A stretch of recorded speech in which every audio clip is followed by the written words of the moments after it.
to order with roll call, please. Councillor Allegro. Here. Mayor Sakala. Here. Councillor Crisati. Here.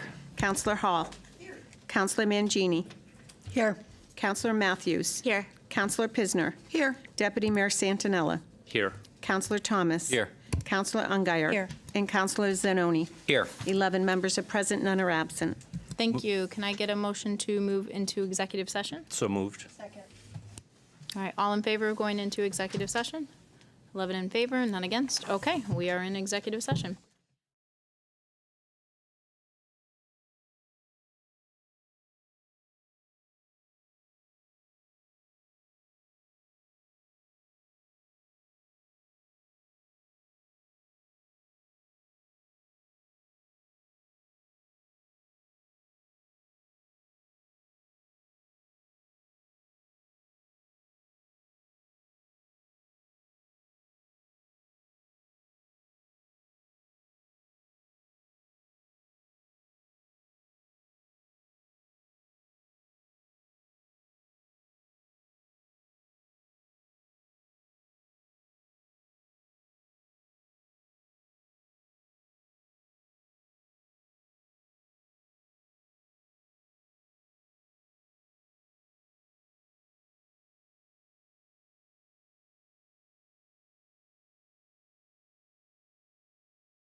Good. All right, so we are back in the special meeting of February 22nd with item 3 on the agenda, the resolution to appoint a town attorney.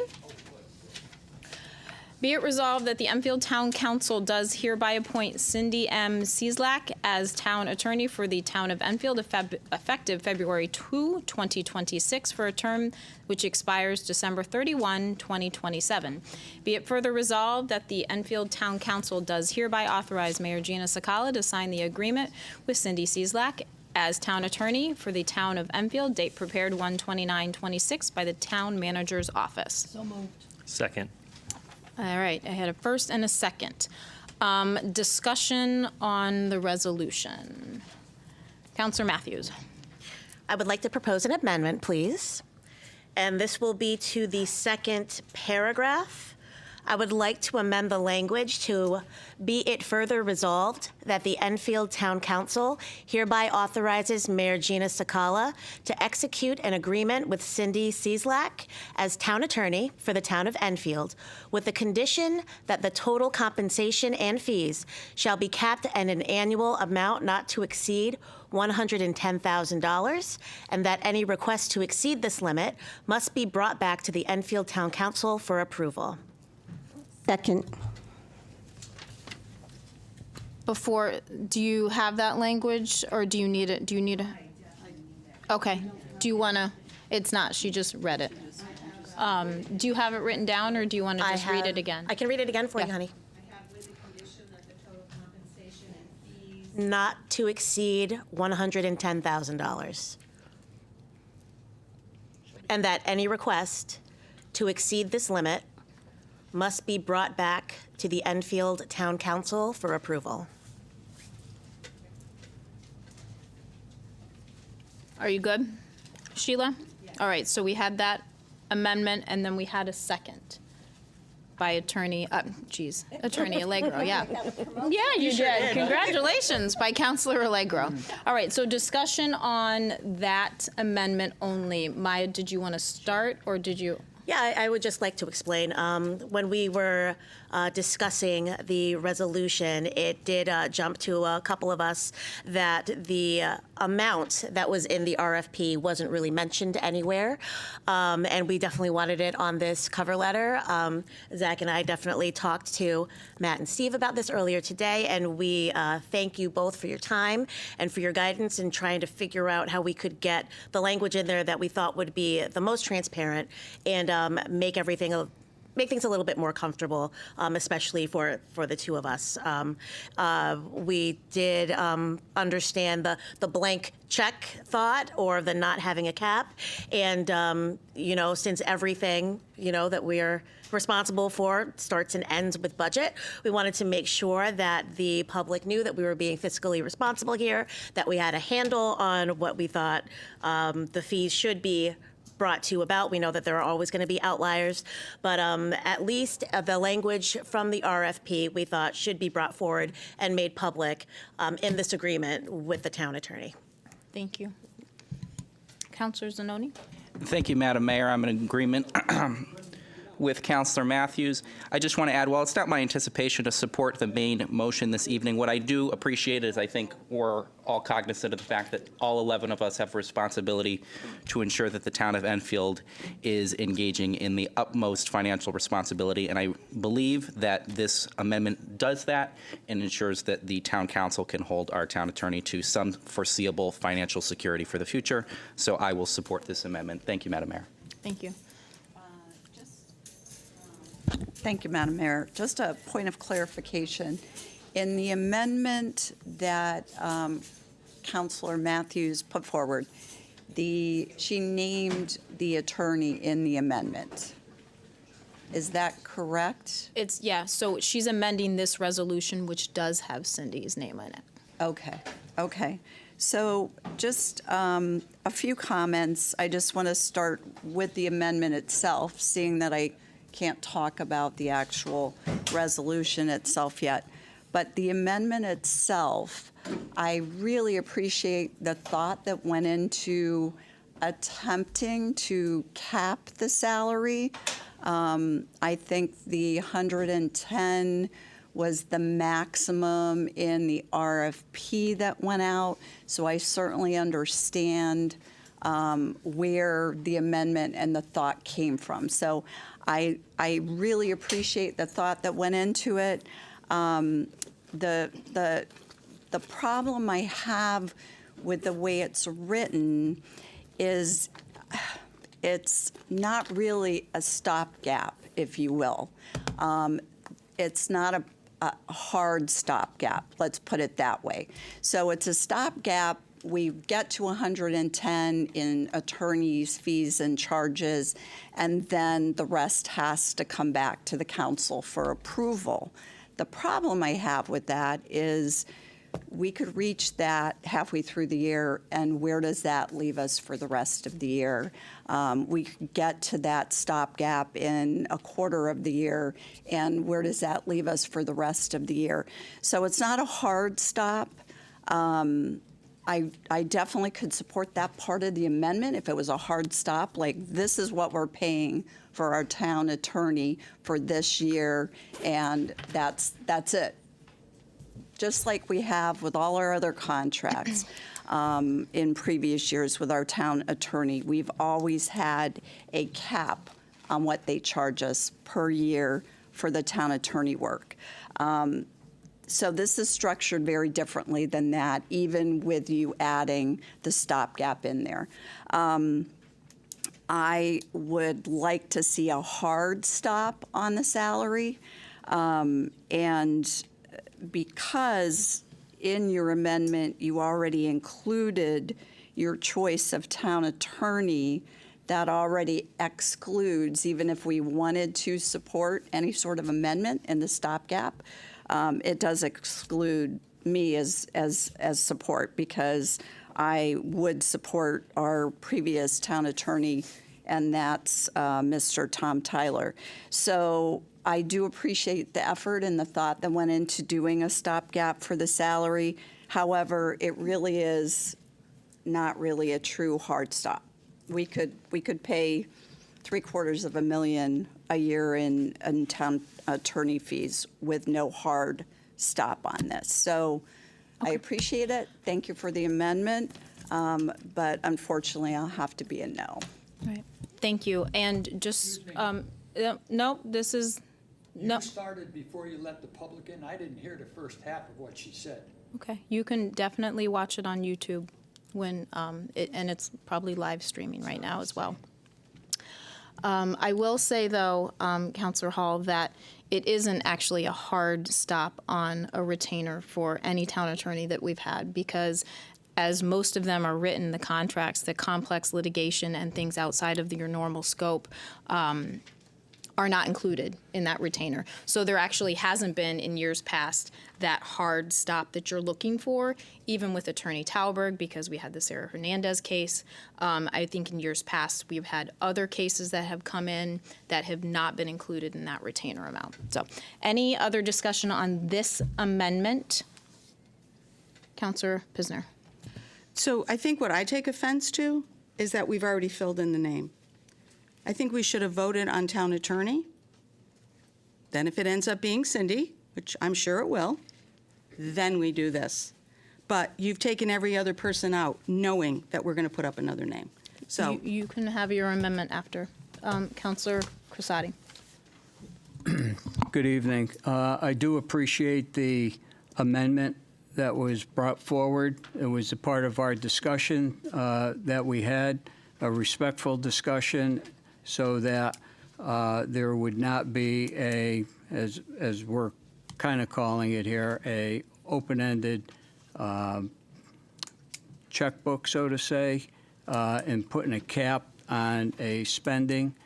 I don't know if I'm really good with the actual amendment as to both parts of it. So I'll wait till we get to the further discussion on that at this point. Thank you. In regard to the cap of $110,000. Okay. I'd like to see that a little lower. So any further discussion on this amendment? All right. On this amendment? Yep. Okay. So just more towards your comment, all our previous town attorneys have had the opportunity to work outside of the town attorney role, and that goes back to all the town attorneys we had. That's not what we're talking about when we're talking about hiring a town attorney. We've always had a retainer. And if I call our town attorney, I'm going to exaggerate, 5 million times, I am not going to go over that cap. They are not going to start billing me hourly for that, those phone calls, those emails, that research. So there is a hard stop on our work, maybe not on the town attorney's office work, but for the council's work, there is a salary cap. Thank you. All right. We should do a hand vote in the amendment, right? Just all in favor of the amendment? You usually do hand votes, Okay, but you that- may do either. That's fine. All right, so let's do a hand vote, all in favor of the amendment, and this is just the amendment. 1, 2, 3, 4, 5, 6, 7 in favor, all against? 7 in favor, 4 against. No abstentions. Okay. Any further discussion on the main motion as amended, or? Sure, go ahead. Thank you, Madam Councilor Mayor. Zamboni. I will deliver all my comments right now. So I will respectfully not be supporting the motion this evening, and I know that I have remained consistent with my reasoning. In my opinion, it's the belief that our town attorney, unless they no longer desire the role or have not lived up to the responsibilities of the role, should continue within that position. I think, as had been noted by some other counselors, traditionally we've had a retainer, and I think that retainer has been to our benefit. I had some rough numbers. I had asked our current town attorney how much time he had spent, and he said on average the first year when he was appointed around 22 hours a week, and the second it was around 15 hours a week. Under the current hourly rate under this resolution of $270 an hour, that would come about to $308,000 for 224 and $210,000 for 2025, which I think well exceeds what we've traditionally paid for general legal services. I would also note, I think there's a unique benefit in having an attorney from a small firm. It's not something you see that often anymore. There's a level of responsiveness that you will just not get in a larger firm, and I think we have been blessed over the course of the past 20 years to have town attorneys that are relatively local and able to deal with us pretty promptly, and I think many communities don't have that option anymore. And for instance, even when people talk about trash service, trash is now big and people have big companies to do it. And people wish they could go back, but you can't because it's just not available to them anymore to go back to local trash service. Same with the town attorney. You just really can't find small firms interested in doing a lot of this work anymore. Even though I think it's more financially beneficial, I think as many counselors noted, it's more lucrative for a big firm to do hourly rates. It makes sense money-wise to do that for big legal firms. And so a lot of people have shifted that way. I think we're lucky to have a town attorney that comes from a small firm, one that's from Enfield, that's doing it not just for the money, but doing it for actually the good of the town. He loves this town. He's from this town. And there's a benefit to that.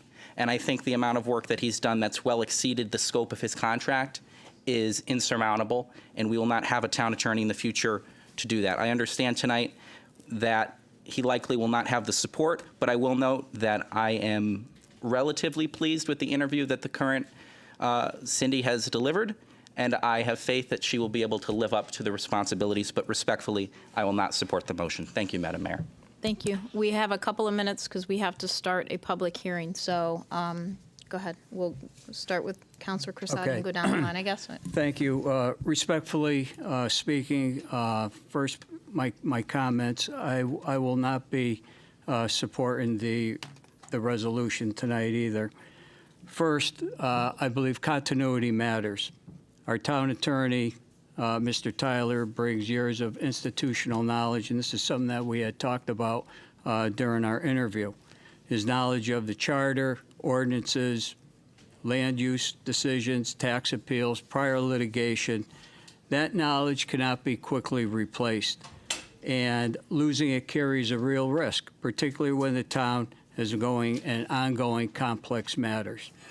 Second, performance should be standard. absent documentation failures, negligence, or adverse outcomes to current counsel, it is fair to ask, what specific problem are we trying to solve here? Third, the cost consideration that we've been talking back and forth here.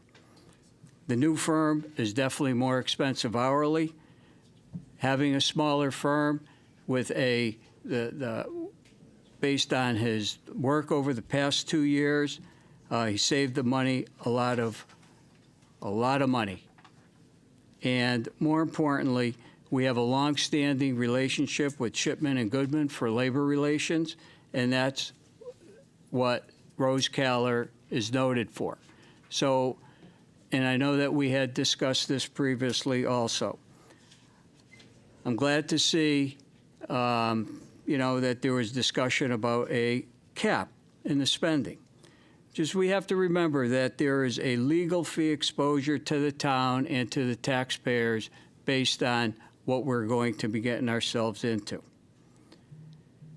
Fourth, the town attorney serves the entire municipality. Maintaining stability in that role reinforces the independence of our legal advice and preserves public confidence that decisions are based strictly on law. Continuity can be a strength, and is replacing our town attorney going to improve legal outcomes for Enfield? Continuity and experience of institutional knowledge deserves the consideration. Retaining Tom Tyler can be justified by performance, experience, and the town's long-term best interest in which he's been dealing with over the past 2 years. Any decision to replace legal counsel should be driven by documented need and a demonstrable benefit to the taxpayers, not solely by a change in leadership, which I think basically this decision is being made on. Thank you. Thank you. Counselor Mangini, you can go. I'm going to ask if you guys can try to make your comments brief. Thank you. I'll be quick.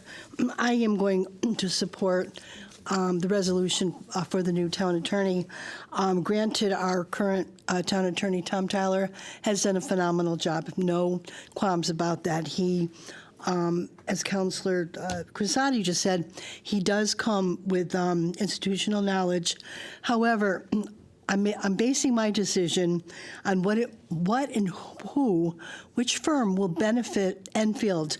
And I believe that Rose Caller firm, led by Cindy Sislak, I'm probably not pronouncing her last name properly, but I believe that firm will bring greater opportunities for us and will also open up ways that will, entitle Enfield to not only greater opportunities, but ways that we can explore different techniques in law.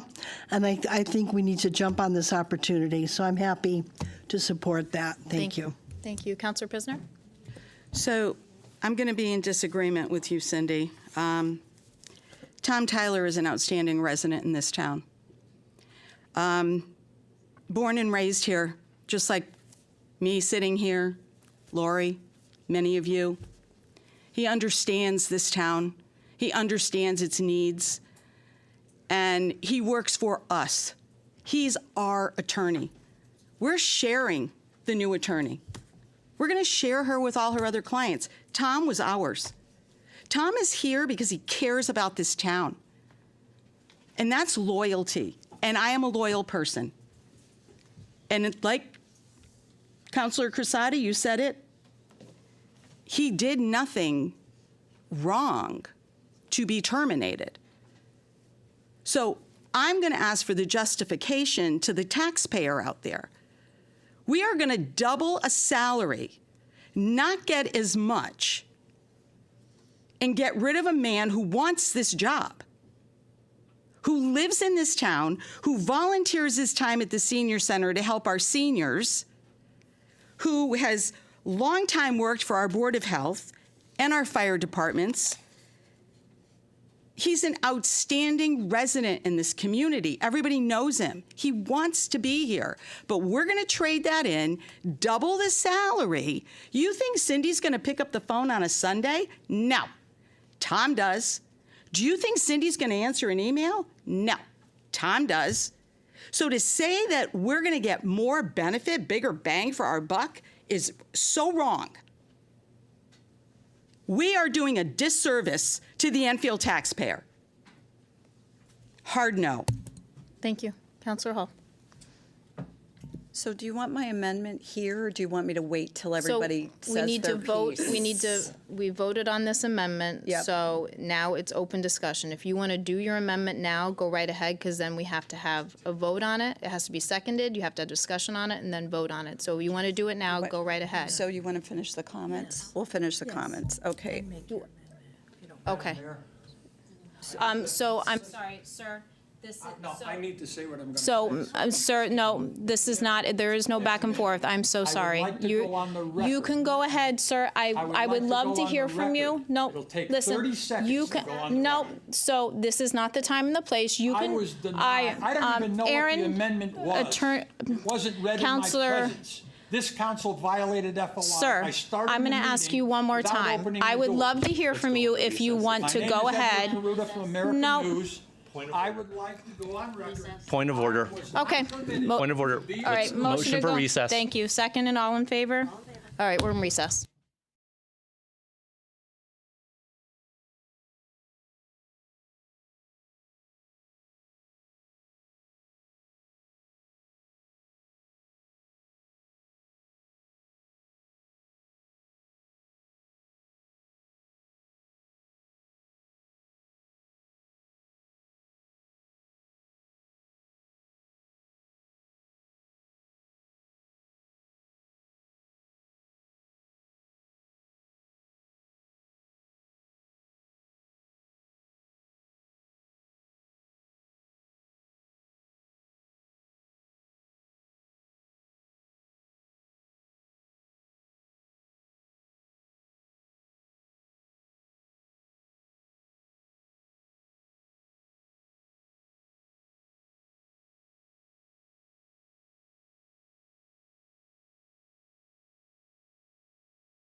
Recess. Thank you, Alex. All right, we're out of recess. Go ahead, Counselor Hall. Okay, so I'm going to do a little bit of backing up, seeing that we already voted on one amendment. I will wait till I've spoken and everybody else has spoken, and I will offer another amendment. I think you can do that now, Okay, because we've spoken. okay, because there's, haven't. but she hasn't, and there's more that I want to say Do you before want we to have, get to the vote. Counselor Ungar, do you want to go first, and then Counselor Hall can do her amendment? Yes. Okay. Go ahead. That's fine, if that works better for you guys. Thank you very much. Yeah. Thank you for the courtesy. I wanted to say that I support Attorney Tyler. His loyalty, he's been consistent in everything. His history in the town of Enfield is exemplary. His past performance has been wonderful. And this no cap, to me, is a gambler. I'm not a gambler. It's too high a risk. You buy car insurance, you buy homeowners insurance in case something happens. And sometimes if it ain't broke, don't fix it. Thank you. Okay. Everybody else good?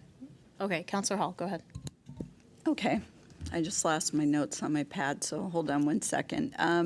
So I'm going to offer 2 amendments, but I'll start with the first amendment.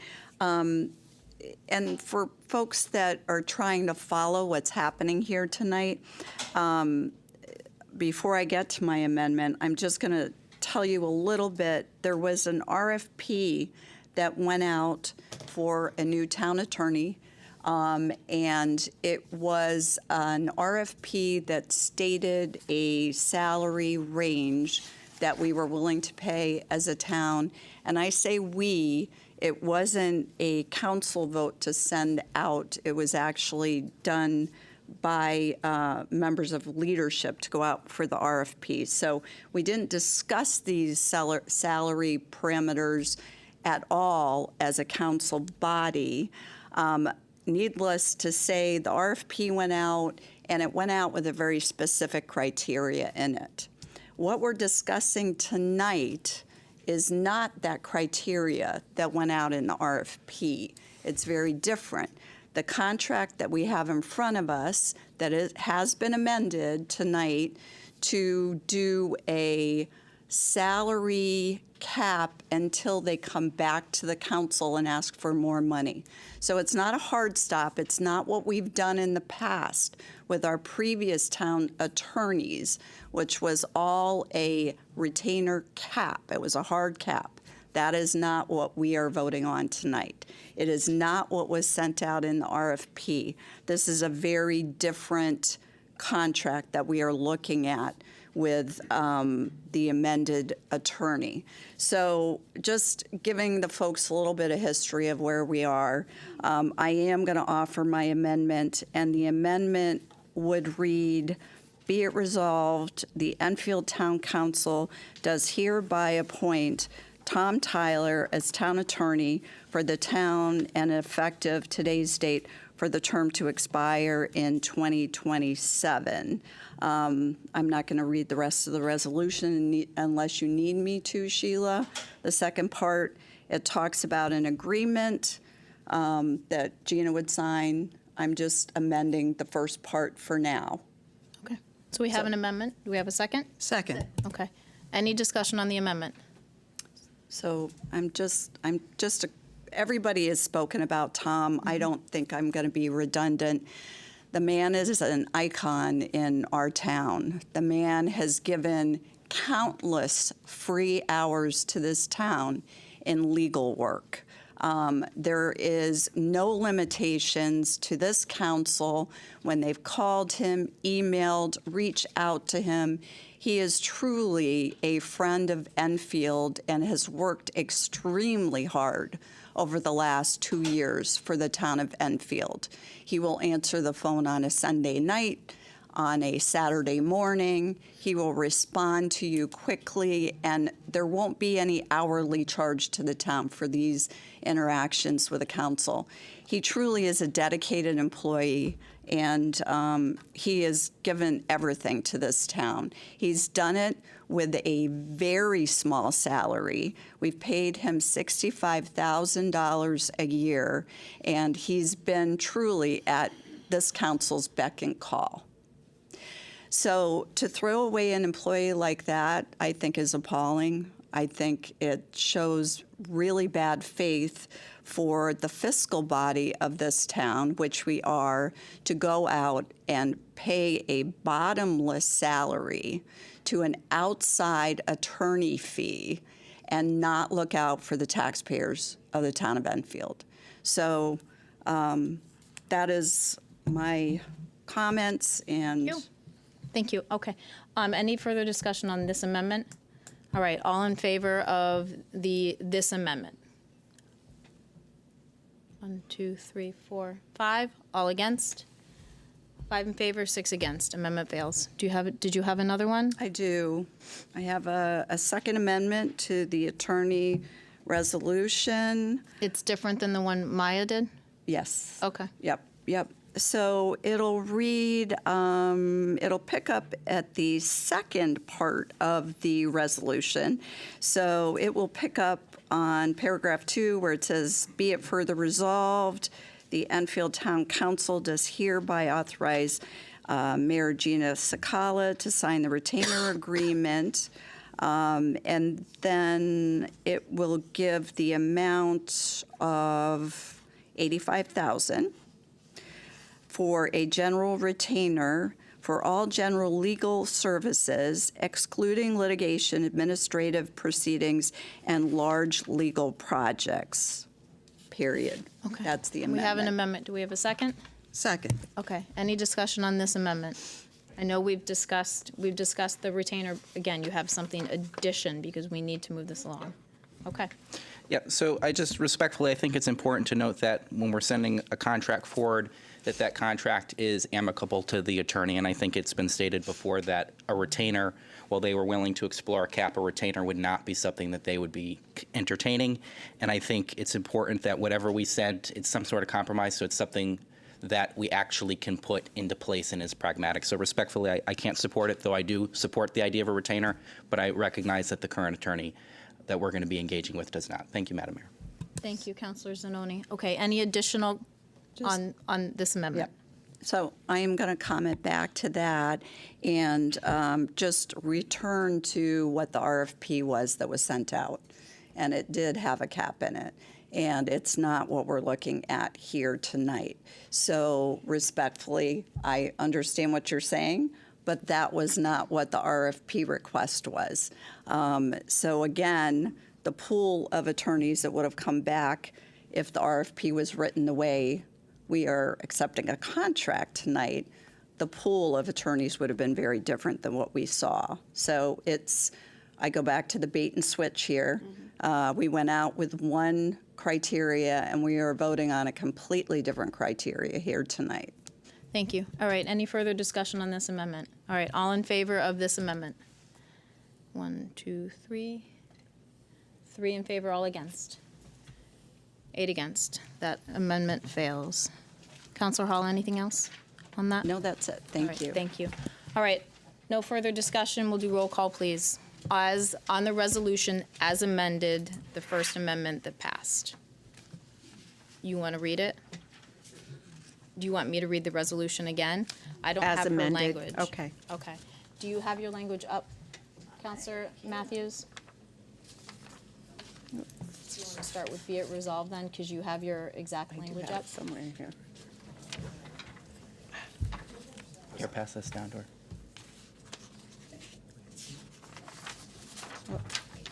So Okay. you can start with the resolution again. You can start with be it resolved, the Enfield Town Council does hereby appoint. You got it.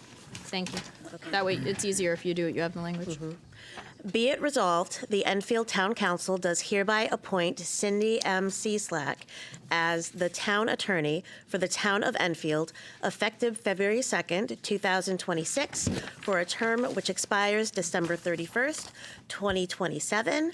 Be it further resolved that the Enfield Town Council hereby authorizes Mayor Gina Sakala to execute an agreement with Cindy Cieslak as town attorney for the town of Enfield with the condition that total compensation and fees shall be capped at an amount not to exceed $110,000, and that any request to exceed this limit must be brought back to the Enfield Town Council for approval. Thank you. All right, roll call, please. Counselor Allegro. 4. Mayor Sakala. 4. Counselor Crisati. Against. Counselor Hall, Against. Counselor Mangini, For. Counselor Matthews, 4. Counselor Pisner, Against. Deputy Mayor Santinella, 4. Counselor Thomas, 4. Counselor Ungary, Against. and Counselor Zanoni. Against. That's 6 in favor, 5 against. Thank you. Motion to adjourn the special meeting, please. Motion to adjourn. Second. All right, all in favor of adjourning the special meeting? Carol, yeah? Yes? Okay. All right, 11 in favor, none against. We'll roll right into the regular meeting. We're going to start with a public hearing. We're running a little late, so we apologize to everyone out there. Our special meeting took a little longer. Okay, so public hearing. I need roll call, please, first. Thank you, Sheila. Counselor Allegro. Here. Mayor Sakala. Here. Counselor Crisati. Here. Counselor Hall. Here. Counselor Mangini. Here. Counselor Matthews. Here. Counselor Pisner. Here. Deputy Mayor Santinella. Here. Counselor Thomas. Here. Counselor Ungary. Here. And Counselor Zanoni. Here. 11 members are present, none are absent. Thank you. The following notice of public hearing was published in the Hartford Courant on Tuesday, January 27, 2026. Town of Enfield legal notice. Notice is hereby given that the Town of Enfield shall hold a public meeting in the Enfield Town Council Chambers, 820 Enfield Street, Enfield, Connecticut, on Monday, February 2nd at 6:45 to allow interested citizens the opportunity to express their opinion regarding the proposed revisions to the Property Maintenance Ordinance, Chapter 14, Article 6, Sections 14 through 171, no, 14-171 through 14-210, dated 22nd day of January 2026. The rules for the public hearing. No one signed up for the Okay, public I'll just hearing, ask. you might want to clarify. Yes, thank you. Rules, there is no time limit, but I ask each person not to take up too much time so that everyone has the opportunity to speak. I do realize that we are a few minutes late, so I apologize. After each person who desires to speak has had one chance to speak, I'll permit those individuals who desire a second chance. For those individuals who desire to speak a second time, after that is done, you can do a fourth, fifth, etc. And please refrain from personalities. Do we have anyone in the audience who is looking to come up, because nobody signed up, for the public hearing only? This is not, yes, Marianne, your public hearing? Come on up.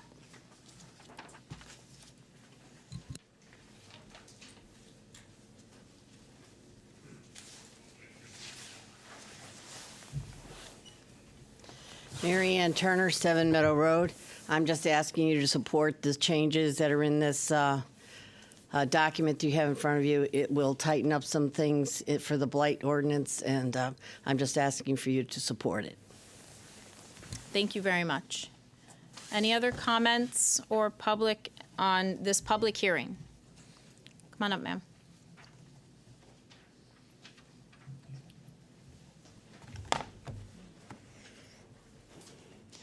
Megan Kelly, 4 Trevor Drive. I've come to speak to you today about community and compassion.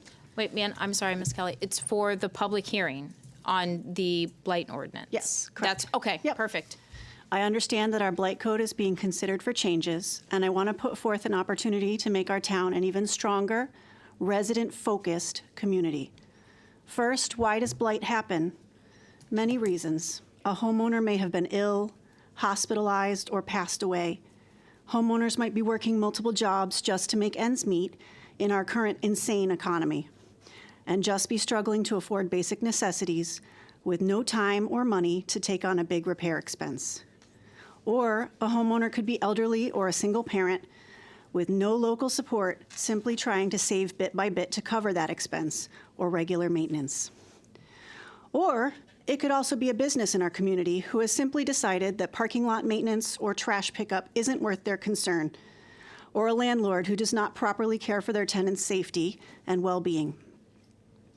From working with members of our community facing food insecurity, I cannot even begin to tell you how many conversations I have had with our residents in our town where landlords haven't cleared snow and ice, properly maintained the homes and apartments, or called for prompt service on broken heat or water in a timely manner. Where are the consequences for those situations? What about the property owners like the Route 5 Dollar General's parking lot that is in insane disrepair, or the mall parking lot that has a pothole so large in the entrance by the gas station that people are actually popping their tires, or the restaurants surrounding the mall that continually refuse to clean up the litter in their parking lots. I think a better use of the blight ordinance would be to build a partnership with our community and offer help and resources versus penalizing. Can we just help someone get their lawn mowed instead of fining them? Is that car permanently broken and the family simply can't afford to have it fixed or removed? Can we help with assistance to cover a smaller repair or connect the person with resources to have the car donated to charity? Instead of levying fines and penalties when money is likely already the problem in the first place, we should work to build connections, offer assistance, and compassion. The blight ordinance could be better used to note properties potentially needing support instead of used as a tattletaling opportunity that harms our neighbors. When looking for property 10 years ago, I refused to buy in an HOA because they can be tyrannical with rules and penalties, and I would hate to see our town go that way. In order to be able to fund any assistance for families needing a helping hand, we could opt to levy those blight fines against businesses who fail to maintain their properties in a clean and safe fashion, or absentee owners or landlords who don't provide adequate maintenance for their properties. We could also look to partner with landscaping or handyman businesses who would be willing to donate their services for free to families in need, along the lines of someone who leverages social media to fund the donation of those services, like SB Mowing or Midwest Magic Cleaning, to name a couple. We also need to have a list of resources available to provide our residents when we connect with them regarding noted issues. When facing financial difficulty suddenly, people often simply don't know where to start looking for help. Providing people with contact info for social services support, community outreach organizations, and neighbors helping neighbors groups, and more could be amazingly beneficial. These should be used as an opportunity to help someone, not a money-grabbing penalty. If there is a need not being met in our community, we should be banding together and finding ways to fix it.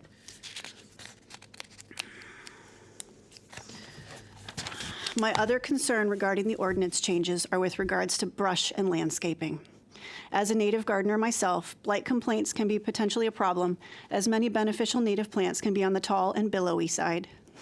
Not everyone understands the huge importance of leaving the leaves over winter and waiting to cut back plants until mid-spring to support nursery habitat for our native bees, frogs, salamanders, moths, fireflies, and more, which in my opinion is far more important than a turf grass lawn, which is endlessly sprayed with poisonous fertilizers and pesticides that are making ourselves, our kids, and our pets sick.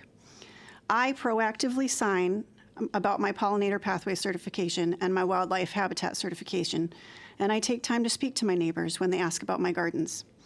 However, I do think that anonymous complaints could become a problem, especially if your landscaping doesn't fit someone else's ideal. I also don't care for the vague nature of the description of an area of accumulated brush. I think it should be clarified that compost piles are not part of this concern, as they should not be considered a blight issue if properly managed. I challenge all of you responsible for the blight ordinance and its revisions to seriously reconsider the penalties leveraged towards homeowners and put in place provisions and solutions for families facing hardship. Let's help our community instead of punishing them. Let's actually be a community instead of creating yet another us versus them situation that further punishes the middle and lower classes who are already struggling to get by. Thank you. Thank you, Ms. Kelly. Anyone else for the public hearing only? For the first time. Mr. Thibodeau, did you have your hand up?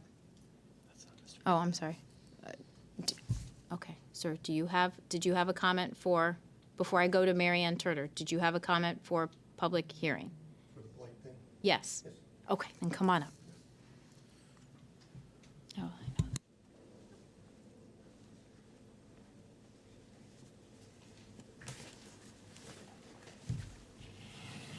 Neil Narcon, 5 Clear Street. Thanks for coming in, everybody, and listening to this thing here. Can't hear him. Oh. Here we go, testing again.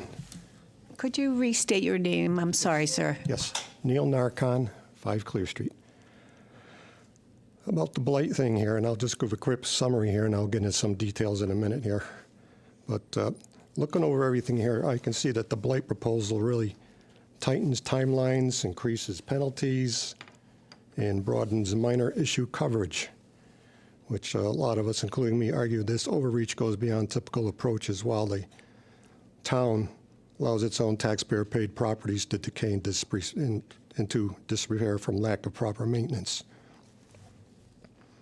For those who remember the late Scott Vining, he was a Board of Ed member. He always used to say the town does not maintain anything. And I hate to think we're kind of going that way. But this is one of the reasons towns should not be considered exempt from any of these regulations they're proposing on everybody else. In the name of blight, fairness, practicality, and protecting vulnerable property owners is questionable. This is proportionate and punitive, especially for the homeowner-occupied homes and vulnerable groups.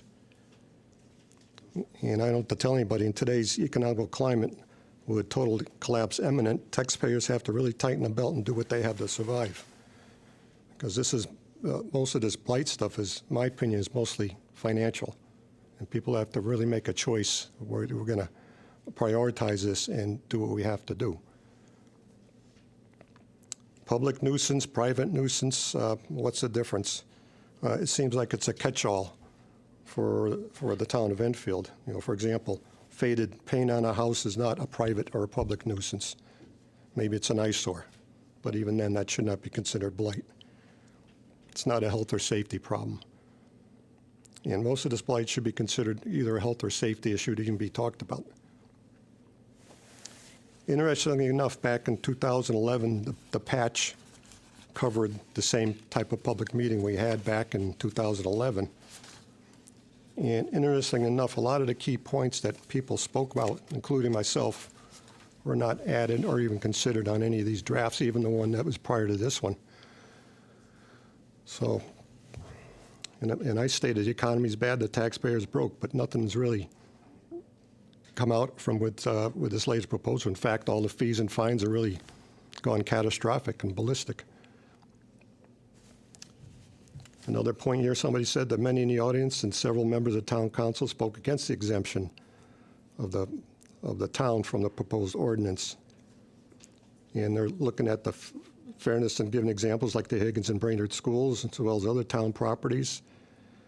Residents felt that in order to ensure compliance from the property owners, Enfield must set the example. Okay.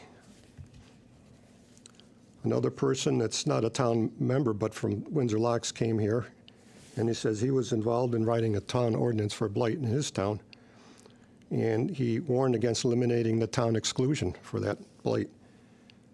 He explained that a lot of towns often acquire blighted properties through tax liens and otherwise unwanted means, and to be required to repair them within the 30-day time frame would be costly and unwieldy, and that's from the town's perspective.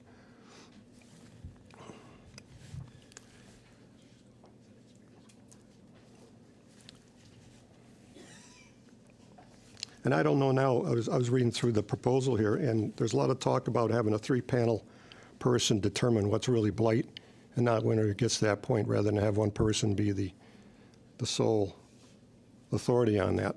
And I don't see any revisions to that in the policy on that.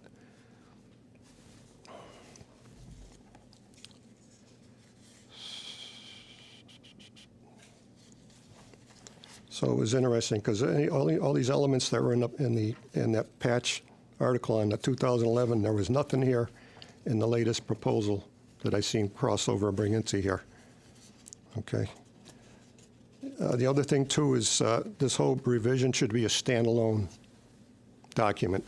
I mean, if we got a review committee and certain procedures for that, all that should be in there, telling what the time frame is, and there is none.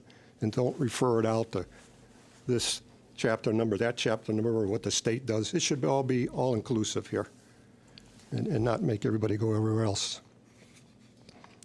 Looking on the first page of the article here, one thing is kind of scary to me under section 14-171, number C there. And I'm going to quote it. Furthermore, many of these properties can be rehabbed, reconstructed, issued, or demolished. So to provide decent, safe, and sanitary housing and commercial facilities, eliminate, remedy, and prevent the adverse conditions herein described, maintain and preserve the integrity of the town neighborhoods, preserve and protect property values, and control visual blight. That's a scary statement from what I can kind of see. I don't know what the intent of that paragraph is, but I think that whole thing should be removed because it's not what this whole thing's about. It sounds like it's just overreach, grab everything, tear it down, and that's going to solve the problem. And that's what I don't like that at all. So it's a very evasive statement, very evasive.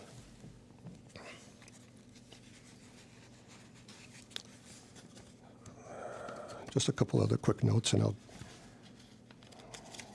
finish it here. Page number 3 here, motor vehicle is defined from time to time, including but not limited to an automobile, truck, van, motor travel trailer, camper trailer. Sounds like they threw everything in there. To me, anything a motor vehicle should have an engine or some way propelling itself here, and a trailer is not a motor vehicle any more than a baby carriages or a shopping cart. So that should be repaired and have that properly defined out. For a couple sentences down, they talk about public nuisance meaning any premises containing any conditions enumerated in section 14-172. And that section does not define what a public nuisance is. They have certain things that might say what could cause it, but what's the definition of a public nuisance? Is it a health and safety thing? Is it an eyesore? Is it some Karen going against the neighbor or Ken going against the neighbor? I don't know. What's a public nuisance? Or somebody complaining about the same thing all the time, to the same thing. I don't know. Same thing with unsightly motor vehicles. What's an unsightly motor vehicle? If I don't like Chevys, are they unsightly? You know, Fords are okay. I don't know. It's not a definition. It's not a definition of what unsightly is here. And here they talk about substantially damaged, vandalized, dismantled, or partly dismantled. But, you know, that needs to be straightened up somehow or taken out altogether. Going down a little further on the same page, look at section 14-173. Blighted premises prohibited. And within that first A section there, you know, repeat the sentence because blighted premises are prohibited. I think with easy cut and pasting word processing, I think that doesn't belong in there because it's already in the title. Such a creation of maintenance of a blighted premises shall be considered a public nuisance. There's that public nuisance again. So is that the catch-all? Part B of that same part, 14-173, any building, structure, or premises that is a separate unit or which exists any one or any combination of the conditions defined as blight shall be deemed as blighted. Again, it seems like a very redundant and ambiguous statement there. I don't even think that should be in there. I've been a tech writer for 15 years, so I should be able to just read this and not have to proof it, but it just comes normally here just to make this thing a read and make some sense.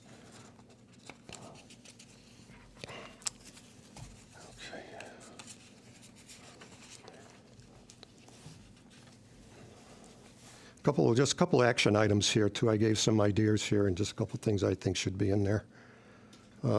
Number one, the proposal is not ready for adoption. You delay it for more review and fixes, and let us work on this thing. You've got something here. We shouldn't have to revise the blight thing every year or every 2 years or so many, because it's not really moving it ahead to any kind of intelligent resolution here. Number two, it fails to distinguish between serious hazards and minor cosmetic issues. And all the fines and fees seem to lump them all together. You know, somebody's growing grass, it's the same fee as somebody who's got a missing roof. It doesn't make sense. So again, prioritize health safety threats over cosmetic ones. Not hard to do. Every other town seems to have a standardized 30 days for getting things done, but somehow Enfield thinks we need to do it in 10 days. I don't know anybody who does anything in 10 days. I don't know if Public Works in Enfield even does anything in 10 days. But you should be a minimum of 30 days there, unless it's a bona fide, legitimate health hazard, safety hazard, something like that. You know, a house burns down and it's a hazard because kids are going to walk in there. Maybe that's a little different than somebody's weeds growing. Okay. And it doesn't account for any people facing hardships. Elderly, disabled, low-income medical issues, multiple jobs, people you can't reach. That doesn't mean they don't want to do anything. You know, add a hardship provision and restore 30-day timelines for everything, and then allow time for extensions if need be. Now, the money thing, too, the daily fines of 100+ per violation are excessive and can really ruin the whole project here altogether. And it's not the town I want to live in. It sounds like a real Nazi way of taking things over here. Fines accrue at a day per issue with no apparent cap, potentially reaching thousands on minor problems. At 20 grand in unpaid fines or 180 days, the town can foreclose on liens, turning a $100 fine to a possible home loss. It's very disappointing and punitive. Nobody likes to be threatened. I don't like to be threatened. Yet we see it everywhere. You go to a motor vehicle, you got all those signs up there, caution, warning, if you impersonate somebody or get somebody else, you got all these fines and fees. And it seems like a lot of legal documents from other sources are the same thing, too. They just, you force and threaten everybody to comply, and that's not the really way it should be done. It doesn't sound like any place I want to live. Back and forth thing on the complaints and the source of complaints. Some are written, some are anonymous. Some places saying you don't allow, some say you do. You have to go through all the documentations and straighten that out to at least come up with some common thing there.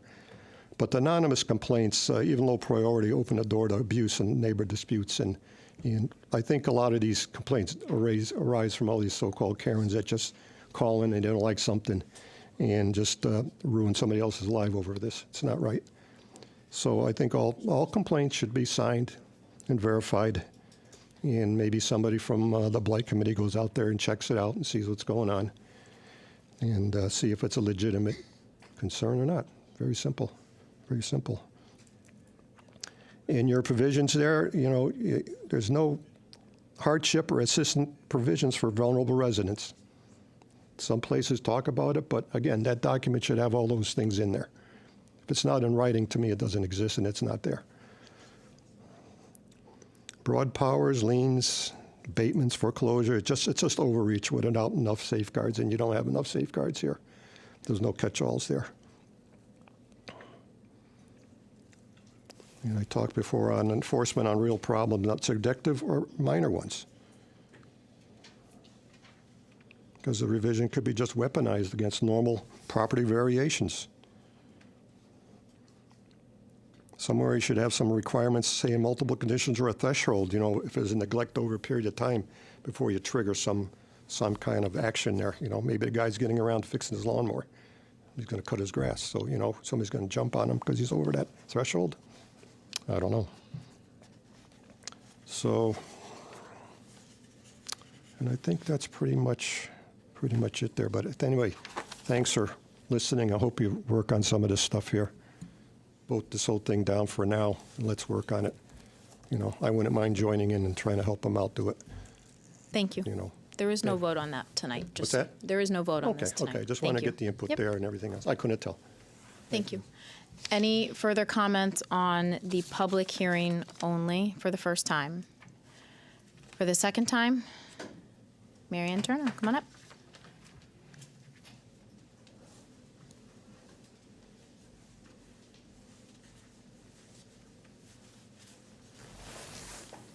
Mary Ann Turner, 7 Meadow Road. So, Mayor, this is just going to be tabled?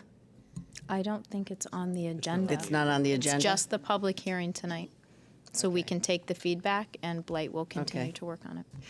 Because I got the impression from the folks who are speaking this evening that they think that the Blight Committee, which is made up of about 5 or 6 people, are hardliners. They really should understand. And I really wish that there were some folks that have been helped by the Blight Committee that they would actually speak to you. Because we could not be more accommodating. We do everything possible to solve a problem before a person gets to the point of losing their home. It's usually something extraordinary. And many of these people come in front of us and they will cry, and we feel their pain because it's usually something exactly what they said. And we will try to help them through the process. But then there's the chronic violator, and it does affect our community. So I'm not going to go line by line on it. I just want you to understand this Blight document is not to stop people from growing their gardens. I have huge flower beds, and my leaves are not taken out of my garden in the winter time. I get it. we're talking about things where people dump their stuff on the front lawn and leave it there, which includes everything, multiple cars, tarps. It's blatant. It's not minor. And the only way you really know is if when they're in your neighborhood or you drive by something. People leaving their mattresses out all over town. How many of those? I always make a joke. I think the fairy couch is supposed to, the little fairy goddess is going to come pick up all those couches and chairs that get dumped around town. We have a blight committee, but we also have a blight process, and it's not heavy-handed. So I know you all know, and the only reason I came back up is because I don't want the public to think it's what, and these folks aren't wrong, they're just not that involved in it. They're just seeing it kind of flat Stanley. So I'm just saying to you, the Blight Committee works really hard, and what we've put together is meant to be beneficial to everyone, and we're not heavy-handed. And Town Councilor Santinella and Hall can probably elaborate on it when you have the opportunity. Thank you. Thank you. Any other further comment on the public hearing for the property maintenance ordinance? All right, seeing none, I declare the public hearing closed. We are about 35 minutes late, so we're going to run right into the regular meeting, okay? So I'm going to call the regular meeting to order. It is February 2nd with a prayer by Councilor Matthews, followed by the Pledge of Allegiance. As we begin this first meeting of February, Black History Month, I want to take a moment of gratitude and reflection. I'm proud to stand before you as the first Black female counselor in Enfield's history, and to ring in celebrating 100 years of Black History Month. Black history is not a side note in American history. It is a foundation. It is intelligence and resilience. It is invention and discovery. It is music that moves the world, science that saves lives, words that challenge injustice, and beauty that refuses to be erased. Black excellence has always existed, not because it was permitted, but because it is inherent. Please take this month to connect with Black history events in our communities. Support our own Ujima African American Alliance and the Connecticut Science Center, which are putting on programs that show examples of strong Black leaders, thinkers, and visionaries all month long. As a Black child and later an adult that found myself in mostly white spaces, I find these efforts a wonderful support, an educational opportunity, and a reminder of what is possible. The teachers in our town, my colleagues, mentors, and the community members here open doors, share knowledge, and make space not just for me, a lifelong Enfield resident and single mother raising a Black son, but I would hope for all who will come into spaces of prominence in our community beside and after me. I believe in Enfield as a town capable of genuine acceptance, tolerance of differences, respect for potential, and a place where opportunity is available for all. Now, no person and no process is perfect, but progress has never come from perfection. It comes from humility, from learning, and from the willingness to do better when we know better. May we all take this month to reflect on our shared history, a journey that includes moments of extraordinary achievement and moments of deep failure. May we have the wisdom to learn from it, the honesty to acknowledge it, and the courage to choose again and again to be on the right side of humanity. In moments when fear tempts us to forget one another's dignity, may we reject actions that devalue human life and recommit ourselves to compassion, justice, and restraint. May our words and decisions be guided by care for one another, respect for human dignity, and responsibility to those who will come after us. And may we never forget that progress endures. Thank you. I pledge allegiance to the flag of the United States of America and to the republic for which it stands, one nation, under God, indivisible, with liberty and justice for all. Thank you very much, Councilor Matthews. Can I get roll call, please? Counselor Matthews. Here. Counselor Pisner. Here. Deputy Mayor Santinella. Here. Counselor Thomas. Here. Counselor Ungary. Here. Counselor Zanoni. Here. Counselor Allegro. Here. Mayor Sakala. Here. Counselor Crisati. Here. Counselor Hall. Here. And Counselor Mangini. Here. 11 members present, none are absent.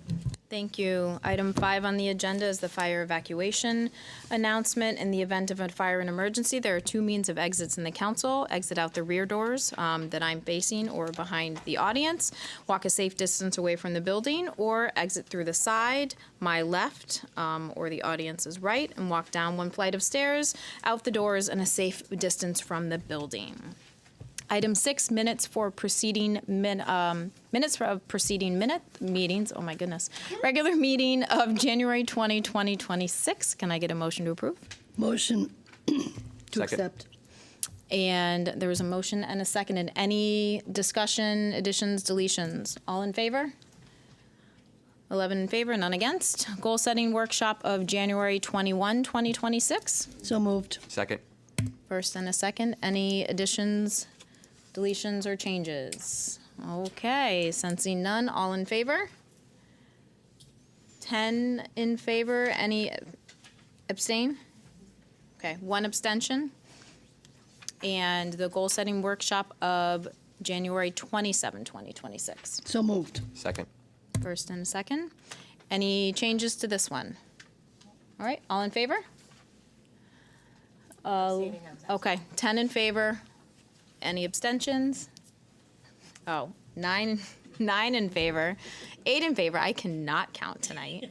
8 in favor, 3 abstentions. Okay. All right. Item number 7, special guest, American 250 Coordinating Committee. Aaron, you're going to start us off, or? Yeah. All right.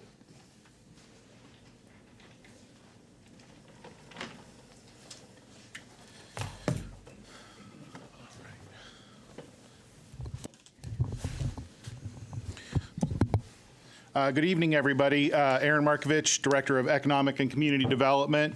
I'm going to introduce these two in just one moment, so you have to wait in suspense.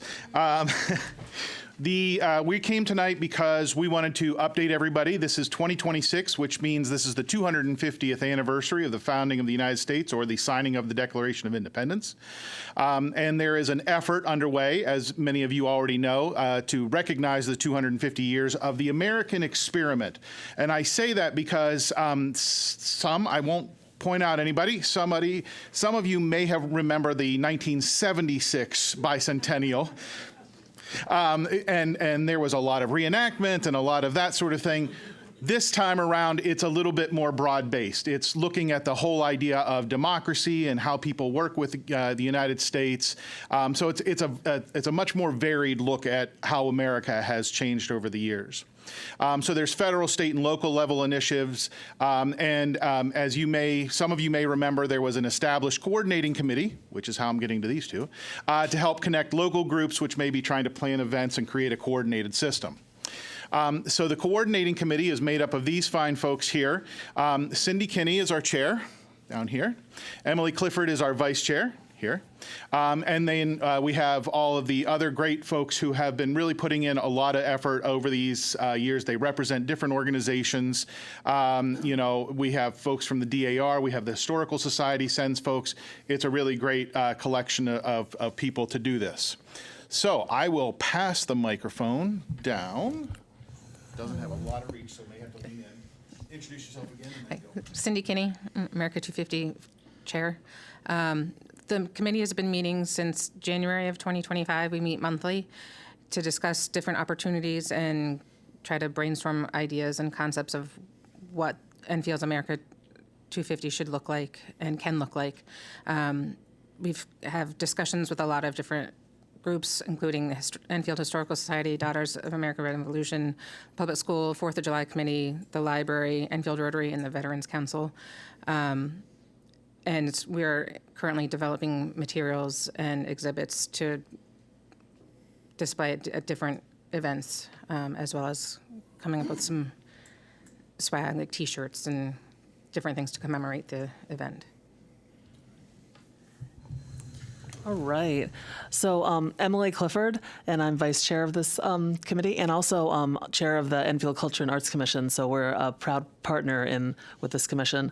So we've got a lot of events starting now, as we can see. We've got 3 keystone events, and these are 3 events that really shine a light on Enfield's contribution to history and the contributions of our amazing veterans. And you can see those underneath that listing. It's going to be involving the Thomas Abbey Monument, the 4th of July, like sort of interactive multimedia tent, and then the Veterans Day Parade and Purple Heart Lecture. Our amazing Enfield Public Library always, is ready and eager to find new lectures and presentations to bring history to life.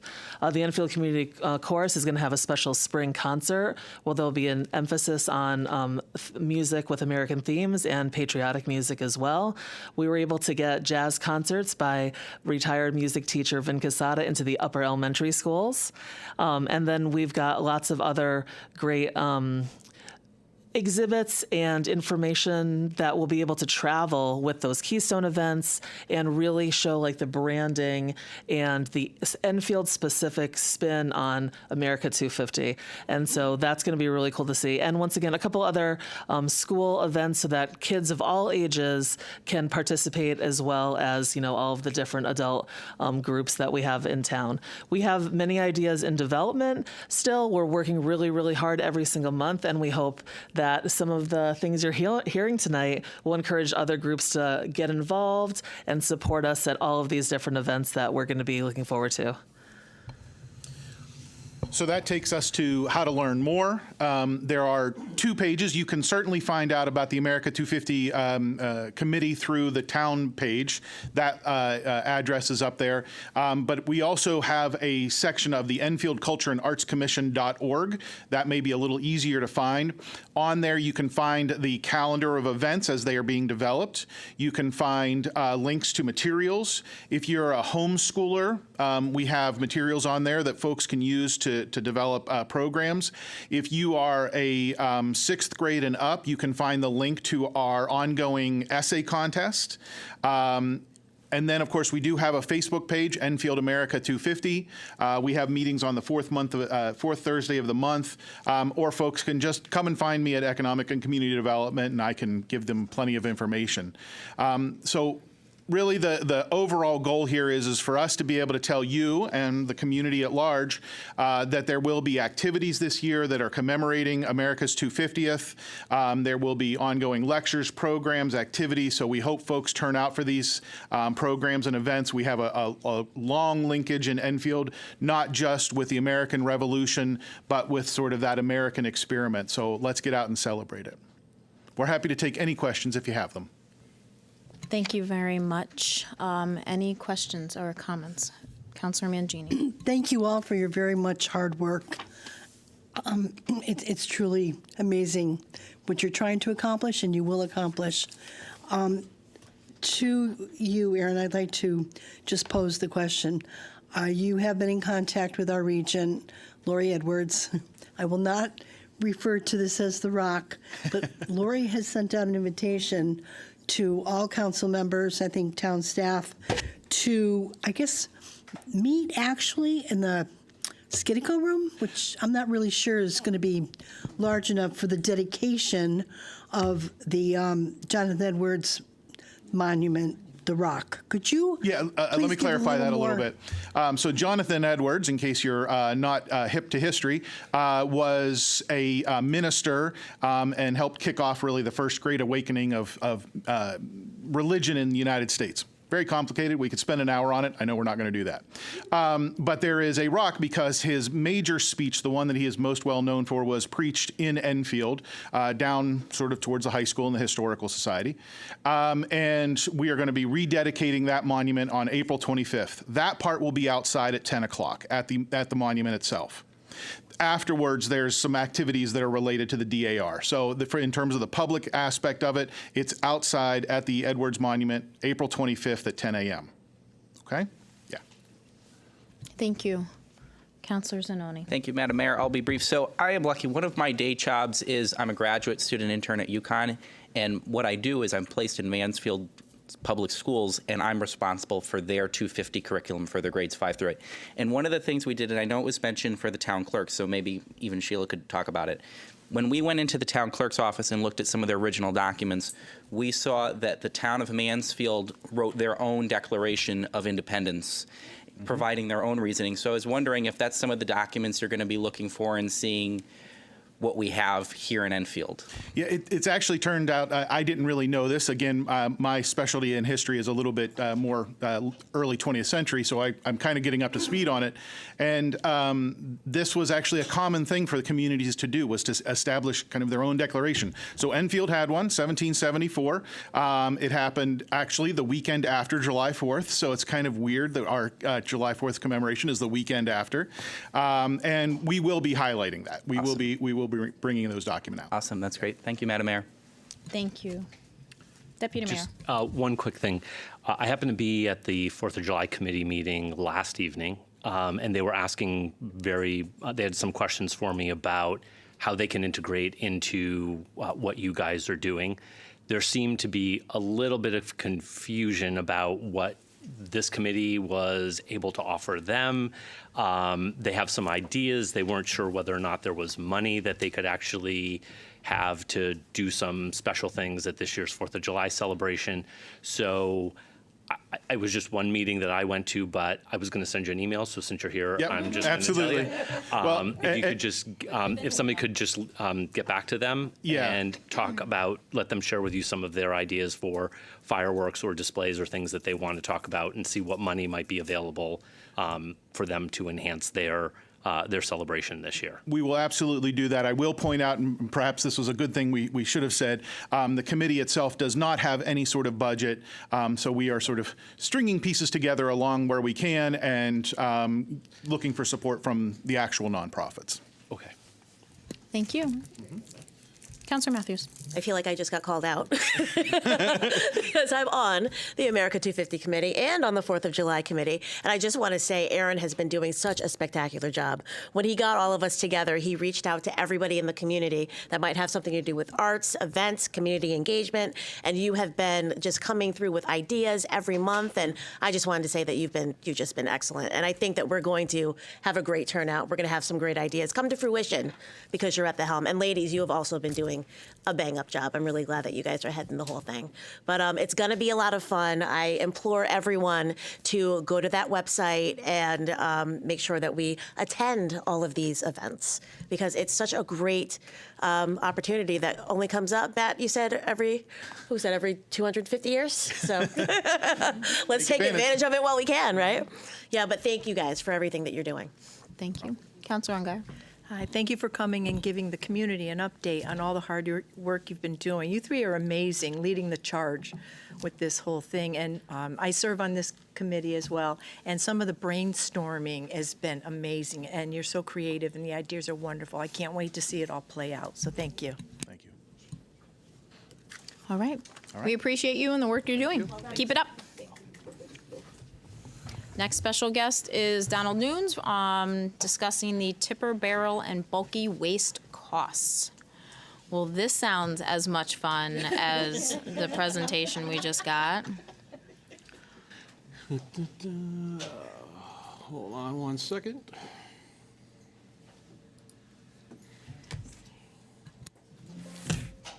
Good evening, Mayor, Deputy Mayor, Councilors. Donald Nunes, Director of Public Works. So we're going to talk about some tipper barrel and bulky waste pricing that we also discussed in the DPW subcommittee. But before that, I want to give you a little just a reminder of how much that we did spend in disposal costs for FY25. So MSW is municipal solid waste. We spent about $1.9 million in disposal fees, recycling $293,000 for a total disposal for the town of $2,209,000 in FY25. FY26, we're tracking, this is 6 months, so we're tracking about $150,000 more than we did last year at this time. So that could be projected about $300,000 more, maybe $2.5 million for FY26 at the end of this year. Yes. So we discussed the current replacement barrel cost to residents. Right now it is $75. Now this means let's say you're on your lawnmower or your garden tractor and you smash into yours and you need a replacement, you come to us, and right now we would charge $75 and you would get a new barrel. We would deliver for you for that price. So our total cost per unit is $61.76. It takes about 9 hours to unload the tractor trailer that comes here, and that's the average rate of staff that does that for $329. It takes about 7 minutes to assemble and store each one of those it comes out to 64 hours or so, and it comes out to $2,366 for a total cost of $64.56 of our cost. Whoops, I missed that. It's moving. Plus, what this does not account for is delivery and fuel and stuff like that, because we do deliver all these barrels to the folks. So during the DPW subcommittee, we discussed it with the committee members, and they were recommending $85 per barrel, go up $10 from the $75.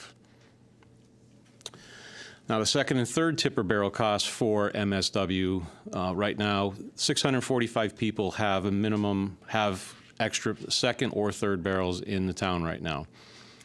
The revenue is $90,000, $300 from those 645 people that got the extras. The cost per ton that was used for that calculation was $113, but right now it's $119.18. And a typical barrel tonnage per year, believe it or not, we did a tipper study where we actually counted all the tips that all the drivers do, and it comes out to about 1.23 tons that a household will generate per barrel for a cost of $146.59. And at that point, DPW subcommittee was recommending, well, that's why they keep changing. Wow.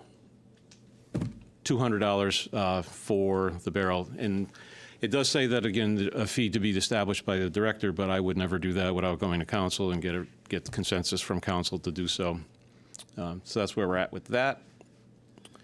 Yard waste, $45 for the extra barrel.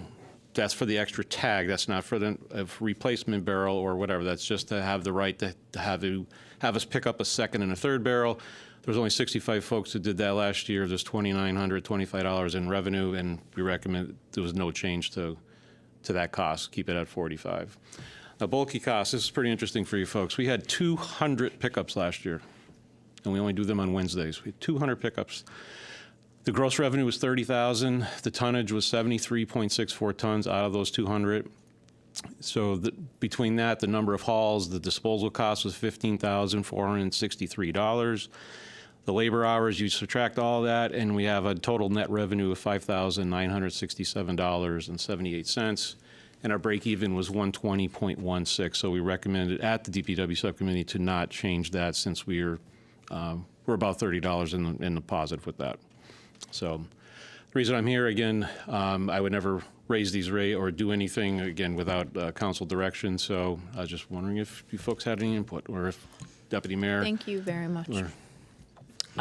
Questions or comments? Councilor Crisati? Yeah, when you were talking about the barrel replacement, all right, okay, which you have up there for $75, I know that you get a lot of requests for just the lid. Yep, we don't charge for the lid. Okay. So that would help, that extra $10 would actually go to help that. That costs about $23 to $27, depending on the vendor we get it from, for a replacement lid. Okay, thank you. I think people need to know that. Okay. Yeah, we don't All charge right. for that. All right, great, thank you. Yep. Good point. Yep. Any other questions or comments for Donald?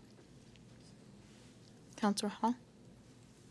So just a quick question. What, I'm looking at a total number of increase. What would this revenue be, Donald, for going up the $10 and then $60 on the second barrel?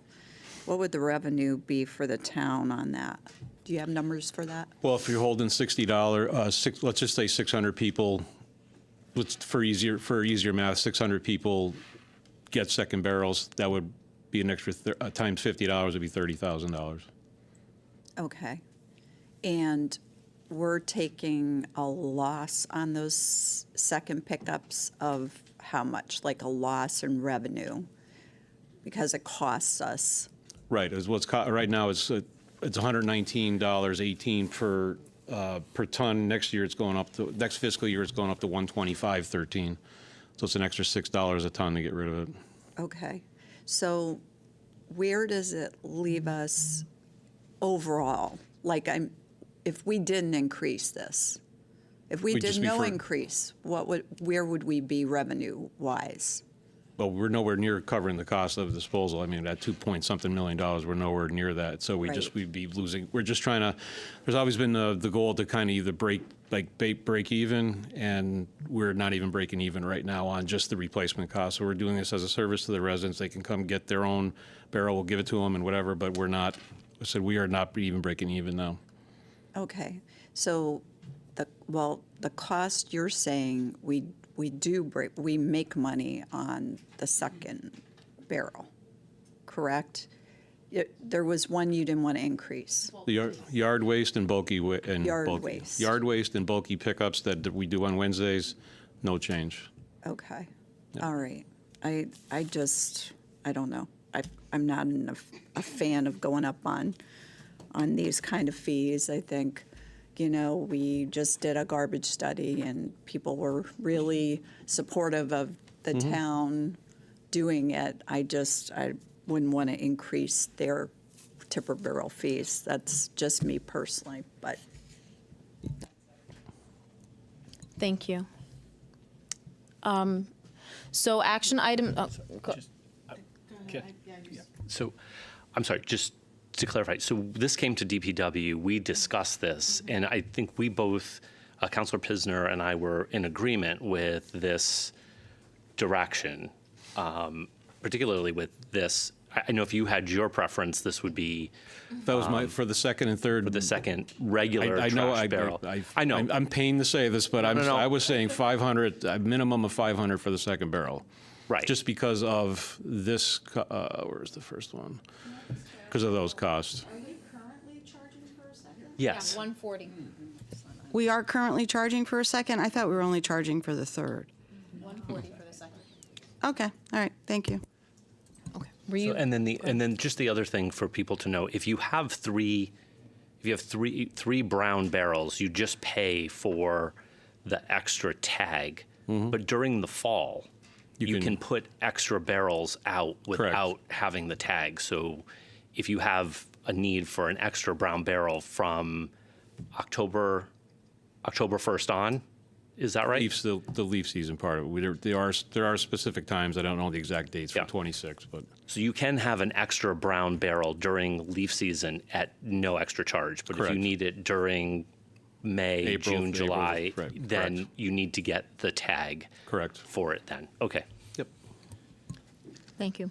So action item for the council at this point, it went to the DPW subcommittee. It sounds like it was unanimous from the subcommittee to bring it to the council. So it sounds like we can discuss it and it can go on. It can Yeah, just he's go on just to another asking for a agenda. consensus. Yep. Okay. All right. So, I mean. Yeah, if there's consensus from you folks, that's all I'm really looking for, because I said I don't. Right.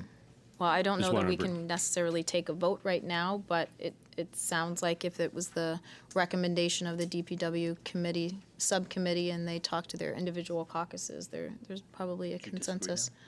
No, I don't. Okay, I just had a all right. question about- I didn't think we were. Oh, I thought I you were didn't done. think we were charging for the third barrel. Are we talking yard waste or are we talking? Talking Emmett, the solid waste. Correct, okay. But, all right, but the yard waste we don't. That's where I think my confusion was coming in. That's it. Okay, all set? There, it seems like you have consensus. Okay, great. All right, thank you. Thank you very much.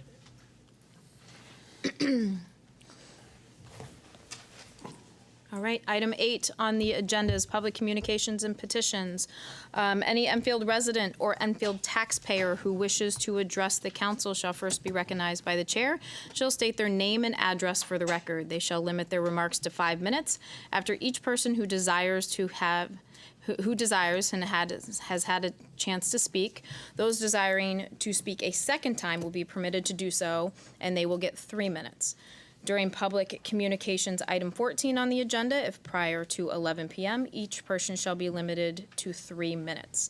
Public communications can be limited or will be limited to 1 hour unless extended by the majority vote of the council. All remarks to the council as a whole, please, not individual members. All remarks addressed to the administration of the town shall be addressed and sent to the town manager, not individual employees. Public members shall observe decorum and good conduct and shall refrain from personalities and improper language. We do have a sign-up sheet. I do know that some of you were on the sign-up sheet that also spoke at the public hearing, so I will make sure that you don't want to speak again if you do. And I will try to read handwriting. Ed, is it Peruta? Peruta from American News. Okay. Mr. Peruta, are you a Enfield resident? I am not. Okay. Well, I apologize. Are you an Enfield taxpayer? I am not. Okay. Well, pursuant to our rules established well before this meeting tonight, I'm not going to have you, you're not going to be allowed to speak tonight. It's all right, I'll speak to you at FOA. Thank you. You're welcome. We've done it here. I asked you to Megan Kelly? rules. You're all set? Okay. I wanted to make sure you're good. Suspend the rules. Thank you. No, sir, you cannot. I'll make that motion.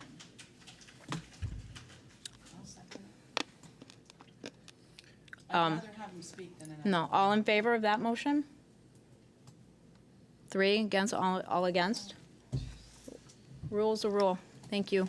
3 in favor, 8 against. Thank you very much.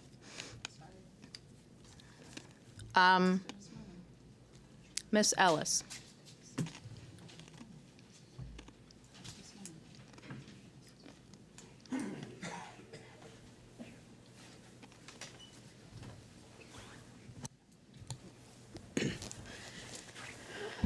Lisa Ellis, 15 Green Valley Drive. I know this may not be or feel important to everyone, but I know that to myself and to other employees it does. I've been an employee of Enfield for almost 36 years, and during most of those years I have felt that management cared about their employees and their safety. That all changed last Monday. While most, if not all, towns in the area closed, Enfield remained open, forcing employees to either get to work or take benefit time. We have new employees that have little to no time and employees who have used their time to take care of elderly family members. My understanding is that there are quite a few employees who are able to work from home, but that was not an option for us. Thanks to my neighbors, I don't have a snowblower, who helped dig me out, I was able to get to work. A less than 10-minute drive took me almost 25 minutes. The roads were still snow-covered and slippery. I could barely see to get out of my street. We got the feeling that management didn't really care about our safety. Also, because the library, senior center, rec department, and other offices were open, plows now had to leave clearing streets to clear parking lots. For what? Central Library had 4 patrons. Pearl Street Library had 2. My understanding, the senior center didn't have many more. Not to mention that the governor had asked cars to stay off the road. By opening these places, you were inviting people to come out. It's truly the first time that I have felt that management did not care about us. And I guess I'm glad I'm retiring in July. Thank you. Thank you very much, Lisa.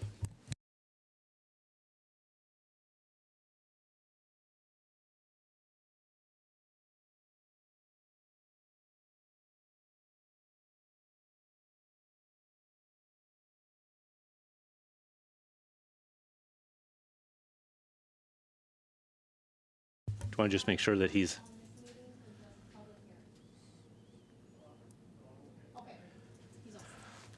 Okay, then I'll declare public communications over. And next item.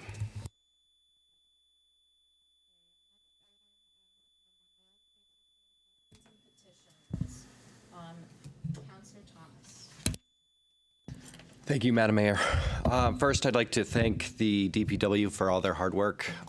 This last snowstorm was pretty intense, and everybody who helped the DPW, all the plows, all the people who shoveled, all the neighbors that helped, I just want to say thank you. It was a big help, and you guys are vastly, vastly, vastly underappreciated, and I just want to say thank you. Thank you. Councilor Prisoner? I just have a couple of things. This Sunday at St. Patrick's at 10 a.m. is the annual Four Chaplains Mass. It pays respect to the four chaplains that died in the SS Dorchester back in 1943. It is always a beautiful mass, and if anybody can make it, it will be greatly appreciated to the local veterans who work hard to put it on. The other thing I just wanted to mention, and I didn't say it during the blight, 2 years or a year ago, we did pass a new blight ordinance. And I thought it was very well done. Aaron and Christy worked on it very hard. But it seems now that under the new council that we want to go back to some of the other ways. I think we've all received a couple of emails today. I have been getting phone calls and emails from people that they don't want the anonymous. They don't like it. They think if people are going to complain, they should put their name on it. So I want to bring that up, that it was one of the things that we did vote on. And we just did this a short time ago. So honestly, I don't know why we're redoing the blight, except that, I mean, I'm not on blight, so I don't know. But I think it was fine the way it was. And I think we don't need to tighten it up so much. I do have to agree with Mr. Narkin. I don't want this to turn into a neighbor getting mad at this neighbor or this neighbor. And I agree with you as well, Ms. Kelly, that not everybody understands plants and, you know, so I liked it the way we had it. I've been reading over it. I don't really understand why we're changing it. So I just want to make that comment. Thank you. Councilor Crissati and then Deputy Mayor Santinelli. Okay, thank you. I just have a couple of announcements to make. First of all, as to what Councilor Thomas stated, DPW, Mr. Nunes, and your staff, guys did a fantastic job. Just want to reiterate that. I know we forwarded some emails to you, and I know that you translated that to your staff. But thanks for your hard work. The second thing that I just want to mention to all the residents, on Wednesday night, February 4th, the pre-referendum committee is going to be holding its third community conversation at Enfield High School at 6 o'clock. Come and learn the latest updates from Tecton Architects. This project is moving right along, and we're getting ready to finalize up all the information to be presented to the council, and then finalizing up when the referendum is actually going to be. So just tune in once again Wednesday night, February 4th, 6 o'clock, Enfield High School.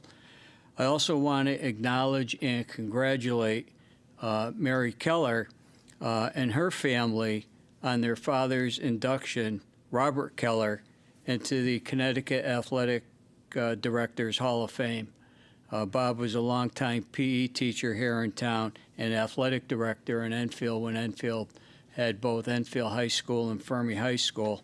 And he did a great job as an athletic director. I was very fortunate to work under him for several years when I was active in coaching, both on the soccer and baseball and basketball at the high school level. He was a great person, a great educator. I'm glad that he's being recognized by the Athletic Directors Hall of Fame. Well-deserved honor, as Bob is also a member of the Enfield Hall of Fame. I'd like to congratulate, congratulations to their family that he's finally getting recognized. So congratulations there. And my last comment that I am going to make, the Opera House Players, and I just want to let you know that there's another performance coming up, and it starts this weekend, February 6, 7, and 8, a new show entitled Chess. And also I want to congratulate the Opera House Players for their great show that they put on in Springfield at the Springfield Thunderbirds game They performed the national anthem. They did a fantastic job. And then in between periods, they put on a show in the mezzanine, and a lot of people enjoyed it. And it was kind of fun night. So I just wanted to give a little shout out to the OHP crew. Okay. As the president of OHP, thank you. Welcome. I had to give you a quick shout out on that. All set, Councilor Yeah, Garcetti? I'm all Okay. set. Thank you. Deputy Mayor Santinella? Thank you. Go to Councilor I just wanted to announce the Denim and Diamonds event. It's an evening to benefit student scholarships and programs at CT State as Nuntuck, which is going to be held Friday, March 20th at 5:30 at the Lodge at Meneely's in South Windsor, Connecticut. For anybody who is interested, you could go to ctstate.edu and find more information about that great event. I do just want to address the blight comments and some of the comments that Ms. Kelly made. For the last 3.5 years, I have been on the blight committee. It has never been our intention ever to create a bigger problem for people who have a hardship. Blight is a symptom of usually something else. And you are right, it is sometimes a family in distress, it is sometimes a senior citizen in need, but sometimes it's other things. And if you look at what we've done here on the council in terms of blight resolutions, 9.9 times out of 10, we are forgiving fines for people who have made steps to clean up their home and make their neighborhood a better place for their neighbors.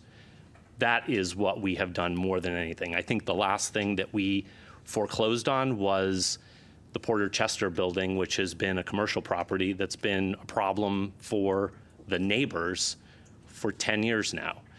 So this is not an attempt to start to be the heavy hand on people. And I'll be honest with you, Mayor Nelson and I worked incredibly well on this committee. I was very proud of the work that he and I did. And frankly, I miss him very much on this committee because we did a lot to help a lot of people get into a better place. And I mean that sincerely. That being said, there are instances, and I've gotten some of the email comments from you that you did. The anonymity of comments. There are senior citizens in this town who have very nefarious things going on next door to them, and they're petrified to call and complain because they're afraid for their safety. And it is that circumstance that is at the forefront of our mind as we contemplate the anonymity piece. We are not looking at allowing people to go and file a blight complaint for something that's 1.5 miles down the road. It's very clear it is the 2 adjacent properties from the ground level of your house. So it's your 2 neighbors. That's it, not the whole neighborhood. We are trying to be as measured as we can, and some people have passed on some comments that are floating around on Facebook that are just very ill-informed. And to the comment about, the threshold at which we begin the foreclosure process, the reason that it seems like it's on the low side is because we want to address the problem as early as we possibly can. A lot of what we're dealing with now are fines that are in the hundreds of thousands of dollars because it's just gone unaddressed for so long. And so that's why we're making the changes that we are making. And I'm really grateful that people came out to talk about it tonight, because I think blight, as you knock doors in this in the community, people talk about it all the time. They're very concerned. It's one of the top 3 things that people bring up. And we're trying to address it in a proactive and constructive way. So I think the Blight Committee appreciates what was discussed here tonight, and I think there's a real opportunity for us to just improve what's been already a good start to things. So I just wanted to comment on that. So thank you. Thank you. Councilor Zanoni? Thank you, Madam Mayor. I'll be brief. First and foremost, I want to echo the comments of the Deputy Mayor regarding blight. That's what I wanted to speak about. I think he was spot on with almost all of his comments. I think it's important to understand. Okay, maybe all. I'm just always careful. I can't give you all the credit. No, I can't. I think it's an important conversation to have that at the end of the day, I think the town of Enfield, while accommodating, has not necessarily been on top of it as much as we could be. And I think while we've reviewed it 2 years ago, and I think as the Deputy Mayor alluded to, that some of the provisions that we have not allowed everyone to safely and freely report things in a way that we can really get on top of things. And I think if you look around some other communities that have much stricter blight regulations, I think we're pretty lenient. You have some towns in which for repeat offenders, the fines escalate and ours don't, which I quite frankly question, because I think I have a lot of friends who get a lot of speeding tickets, and they know if they keep getting them, their license is going to get suspended. And I think for some people, $100 a day, oh, I'll get it fixed, I'll get it waived, and it just keeps happening. It just incentivizes poor behavior. And so I think, if anything, we need to start considering increasing the fees if you're a repeat offender. And I understand people can put whatever complaints forward you want. People can say that they don't like someone's house because their house is purple. But at the end of the day, it goes before a committee of impartial people to make decisions. And I think that's why there's also ambiguity in the resolution of what qualifies as blight, so that people don't get off on their behavior and their maintenance of their property on technicalities, and that those technicalities can be brought forward to the Blight Committee to address. I'm happy to hear the feedback from residents, and I'm glad to see that we're going to be taking a little bit of a tighter look at this, because even though it's a public eyesore, it has a material effect on property owners because it affects their property values. And that's something we have to consider here in the town of Enfield, because we have a lot of people leaving, going to other communities. I hear people all the time, they go to Florida, and then they go live in an HOA where everything's perfect and lovely. That's not going to be Enfield, but we can still have some expectations of standards here. Because if you go around town, it doesn't look like Long Meadow. It probably never will, but I think some people do need to recognize that property maintenance in town has been poor, and we have a lot of work to do in that department. Thank you, Madam Mayor. Thank you. Councilor Mangini and then Councilor Ungar. Thank you. First, I do want to congratulate Pam Townsend. It's unfortunate that they're not here tonight, for being inducted into the State Veterans Hall of Fame. She and her husband, Lucian, are the only husband and wife team from Connecticut that have been inducted. So I think, a nice shout out, congratulations to Pam is in order. I also want to follow up with Councilor Prisoner on the Fort Chaplains Mass. If I'm not mistaken, the name of the ship was the Dorchester. SS Dorchester. Yeah, the Dorchester. And the chaplains gave their life jackets to men so that they could live. And these chaplains were from all different faiths. So it was not one particular religious group, it was different ones, which is just, to me, amazing that they all stood together in the name of humanity. So if you can, like Councilor Prisoner said, attend, that would be great. It is a beautiful Mass, and I know the veterans would appreciate it. I do want to also comment on Black History Month, and Councilor Matthews said it very nicely in her prayer, and thank you for that, because February is Black History Month, and it's important that we all should be, honoring, respecting, and educating the whole reasoning and history behind the message. And I think you said it very nicely. We also have a ceremony put on by Wajima on, I think it's February 28th. And they will be sending out invitations, I believe, to everyone. It's going to be at the library. It's usually around noon or 1 o'clock. Okay. And if you can attend that, that's just a real nice ceremony as well. And I think it's good to bring children so that they can learn a little bit more about our culture, about our history. And it's very refreshing to see that. One last comment, go Pats. Thank All you. right, gotta rise. Thank you. Counselor Ungar. Thank you, Madam Chair. In addressing Ms. Turner and Kelly and Mr. Narcon's comments about blight, I'm not going to beat a dead horse with everyone else's comments, but I do want to add, I don't serve on this committee right now, but I served on it for many years, and the people on this committee, the purpose is not for the town to make money. The purpose is to get the messes cleaned up. And the people that serve on the Blight Committee are some of the kindest, understanding, thoughtful people. They listen to what you're saying. They understand circumstances. When life throws you a curve, somebody's grass is tall. Well, the fellow broke his leg and he couldn't get out there, and he's on his way home from the hospital. You know, so sometimes neighbors can help chip in and help each other. I think it's just the blatant disregard for trash. Someone leaves their old bathtub on their front lawn for 3 months, things like that.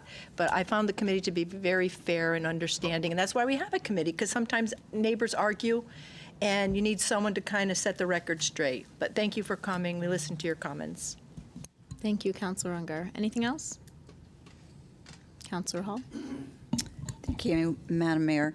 I'll start from the bottom, seeing that I was going to leave the blight comments to under the subcommittees, but seeing that everybody's putting their blight comments out, I'll make mine as well. So basically, the subcommittee discussed this document going out for a public hearing. I voiced my concerns that I didn't think the document was a finished product. There were quite a bit of dialogue that went back and forth with the committee and some changes that we felt needed to be made. So I think the deputy mayor alluded to the fact, or came out and discussed it, that this is a working document. It's not the final draft of the document. So I wanted to say to the folks that emailed Matt, and Matt forwarded the emails on to everybody here. I know everybody got the emails. We will be taking your comments into consideration. I would encourage the folks that spoke tonight to please share your documents if you would be willing to forward them to all of us. John and I are on the Blight Committee. We're the counselors that sit. So the next meeting, I think, John, is Thursday, correct? Is that still? So we have our Blight Committee on Thursdays, so we'll actually be discussing the policy further at that particular subcommittee. So please, if you would, share your documents from tonight. And those folks that did email Matt, I did want to make a point of telling you we did get those emails, and we will read them and discuss them at the next Blight meeting. Second, Cindy took little of my thunder with Pam. I was honored to attend the actual ceremony for Pam's induction into the Veterans Hall of Fame. They are the only married couple in the state of Connecticut to both be inducted into the Veterans Hall of Fame. So it was a really beautiful evening. I attended and presented the state citation. Our former mayor attended, and some other local residents attended that the Townsends knew. So it was a really great ceremony. Governor was there, Lieutenant Governor, and a few other dignitaries attended. So it was nice this year. It was great last year to see her husband, Lucian, inducted. So now they're both there. Later in the agenda, we'll be discussing maybe doing a town proclamation at a future meeting for her on this particular award. The other thing that nobody commented on yet, but I wanted to comment on, was the brownfield money. The Lieutenant Governor came to the town this past week and presented the formal presentation of the brownfield money for the mall project. And This was quite a long process. Any of you that know getting grants from the state is an extremely long and slow and arduous process. So I just wanted to take a moment to thank the previous town manager, the previous council that worked really hard to get these funds in place. Senator Kissel and I had the privilege of working on them at the state level. These were actually approved in December of 2024. So they were approved at the same time that we got the brownfield money for the riverfront project. So that money was both approved at the same time, which was a long time ago. And glad to see the funds were publicly announced this past week. Through the mayor to the town manager, Matt, can you give me an idea of when the asphalt plant's open? Do you know when about that might be? Yeah, usually it's about mid-April. Mid-April, okay. So going through Powder Hollow is, it's like dodging like huge holes. It's really bad. I know it's just, we're going to be throwing granular stuff in until the plant's open, so it's not really going to get that great a repair, but some of them are, like, people are going into the other lanes to avoid the potholes. It's that bad. So because there's so many blind spots on that road, super dangerous. So we can have someone look at that. If somebody could, yeah, that'd be great. So I think that's all my things for now. All right, thank you. 10, town manager report and communications, please. Good evening. Thank you. Thank you. Yeah, I know. I'm just not going to say anything until you respond back, so I know you're awake. A few things real quick. First off, I placed at your desk a document that says National League of Cities Congressional City Conference. So we did ask for interest from council members. We received some interest. I think there was 5 that got back saying they were interested. And so we're trying to put together now the kind of the final things with this. So I put together a quick itinerary of the dates when this will happen. And you also see that these dates coincide with a council meeting. So if we do this and we have the majority of council members go to that, we will not be able to have that meeting, because to be able to do it remotely, we need a quorum here locally to do that. So I guess we're going to need to know pretty quickly if, who's committed to going and who's not. From there, the next thing is what day you're going to be traveling. If you're a first time, and a number of you would be first time attendees, there are some events on Sunday, so you'd probably want to go there on Saturday to get in and be ready for the next day's events.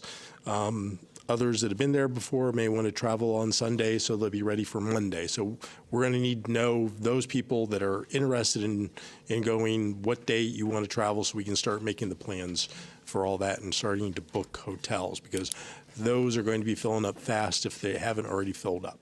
And we would try to get you into the headquarter hotels. The other ones are, a few to several blocks away, so we'll try to get you in the main one if possible. So, points of action. If you want to go, send me an email tomorrow. I want to go. Thank you. And put the date that you wish to travel, so we know that. The back end of this is that the 18th is when you would actually go out to the offices of our congressional and senators. And so some people would, try to do that in the morning generally, and then fly out in the late afternoon, early evening. So I'll need to know that date as well, so we can, make sure we have the hotels for you and the flights returning for you. Good? Second thing, wanted to just make you aware of this. Over the weekend, we had some freezing pipe issues in the mall that's resulted in some portions of the mall falling down. The owners are somewhat cooperating on some things with us, but there was a unpleasant letter that did go out to them to put a definitive date that they needed to take action on this. So I just wanted you to be aware, some work may be done, but the important work, we're being not given a specific time frame, so that forced us to take this very seriously. So if you hear that we're not being nice, we're not on this one. So I don't know if you have any questions on that one. Nothing. The last thing I had, so I misread a date. This came from Connecticut Department of DOT. They're going to be applying for a couple federal grants that include work on the Enfield train station, as well as track improvements throughout the state, but also through the town of Enfield. And they have asked for letters of support from the town to support that. I thought the date was in March, but they pointed out today that it wasn't. So I'm not going to be able to put it on the meeting that I thought it was going to be able to go on. So if we could add real quick under other items, to authorize the mayor to sign a letter of support for those grants to the federal government, it would be very beneficial for the state as well as for the town, since it's going to support our projects.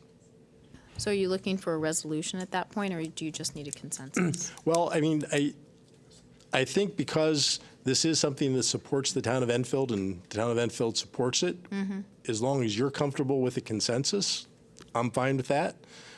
Typically, there's a resolution that, allows us to sign whoever it is. This has a long history of council. I mean, this isn't. Okay, we can. If you have a resolution ready. No, I do not. Okay. I mean, it would just be authorize the mayor to sign letters of support, and I have the two grants, so I can give that to you as well when we get there. And then we will make sure we go through this agenda lickety-split so we get to it. Yep. Yeah. Okay. So the grants, Matt, it has nothing to do with the taking of roads that we actually couldn't get DOT here to talk to us about. It's nothing to do with any of the reconstruction of the roads. It's strictly the rail itself. So again, there's two grants. So the first grant I'm going to talk about is for intersection improvements primarily. So they want to install new gates that go down to protect drivers, vehicles from driving onto it.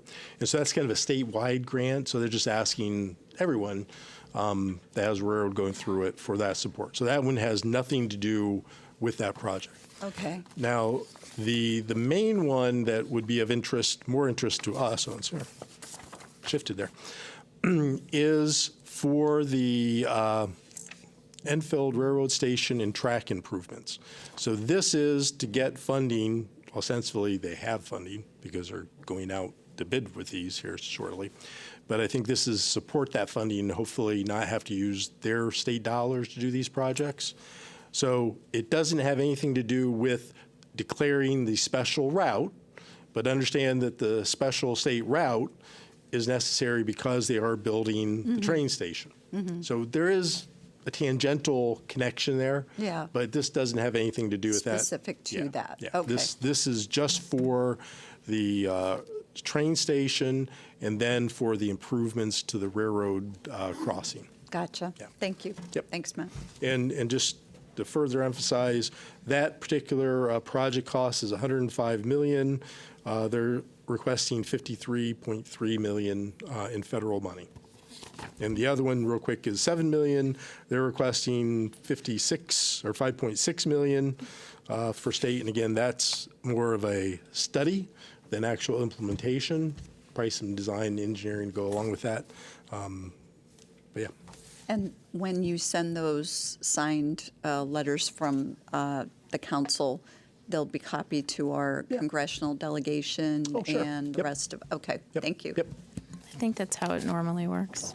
Okay. Anything else? That's Matt? all I had. Okay, great. So number 11 is Town Attorney Report. I am excited and honored to introduce our new Town Attorney. Cindy, I want to make sure I say your name right. I thought I was. It's Cieslak? Yep. Perfect. So feel free. I'm assuming you may not have a formal report, but you can use, a few minutes to just sort of introduce yourself and whatever you have. It might be surprising, but obviously there's nothing to report. I do look forward to working with each and every one of you, and I am just very grateful for the opportunity. Thank you very much. Any questions? Okay. Perfect. Thank you very much. Number 12, reports of special committees of the council. We've already gone through blight. I don't know if there's any other committees that need to really. All right, perfect. Unfinished business, there is none. 14, new business. A, consent agenda, there is none. B, appointment of the town council, there is none. 14C, resolution to transfer funds for 3 full-time custodians and balance the custodial overtime budget. The amount of $358,206. I'm going to read the resolution, and then I can go to you, Donald. Be it resolved that within accordance with Chapter 6, Section 8A-F of the Town Charter, the following transfer is hereby made from non-departmental expenditures, transfer out and contingencies in the amount of $197,336 and $160,870 to custodial maintenance on salaries, overtime, health, medical insurance, Social Security, Medicare in the amount of $46,536, $258,978, $29,317, $18,944, and $4,431. Date prepared 1/26 by Donald Nunes, Director of Public Works. So moved. Thank you. I was going to go to the town manager quick, who's going to give me a very brief synopsis of what we're doing. Maybe they won't have to talk, and they walked up for no good reason. Perfect. Go ahead. So at part of the budget process going into this year, there was a decision not to fund all the custodians that had been in the budget in the previous year. Effectively, I think 7 positions were not funded from the previous year's budget. It left us with a big headache, which was how do we do the work necessary to get the buildings open. Summer which is when the budget starts, July 1st, is the big time for us to go through and do the deep cleaning of the facilities for the schools. I think Public Works, Buildings, Grounds, custodians, they did a heck of a job coming together and getting that work done. But there was a cost to that, and that cost was, one, a lot of overtime spent in preparing those buildings. But there was also, I think, a physical cost to this, because we were working people exceptionally hard. I mean, there was a lot of work going on. So we were able to climb that mountain. The next mountain we had to climb was that now we have to maintain those buildings on a regular basis. And again, the shift that was most impacted by the loss of those 7 was the second shift at Enfield High. And so we've been relying, again, very heavily on overtime to do that. Now, we can have that debate about, does it make sense cost-wise? You're just paying overtime, you're not paying benefits. You can see that there is a lot of overtime that is being spent to do that. But again, I think the other piece of all of this is the human piece of it, which is we are asking people to work a lot of hours beyond what we normally would do. And there is an impact. And one of the impacts is it makes it harder to get people to come in for overtime because they've already been working the overtime. And, when you get to situations like we had with snow removal, this starts a backlog of issues that, again, we have to address, because in the end, buildings get open, buildings need to get clean. If they don't get cleaned, we get the complaints from the end users, which are the schools in these cases, and we have to redouble our efforts because now we have to do twice the amount of work to get things done. So that's why we're here, saying that we know that what was done hurt our abilities to provide the level of services that the schools, who are customers in the end, and the children that are served by that, feel that we need to do. We're not doing what we need to do. I'm not here today, nor is our staff, to say that we need 7 people right now. Well, I mean, they probably would say that right now, but I'm not here to say that right now. Sorry.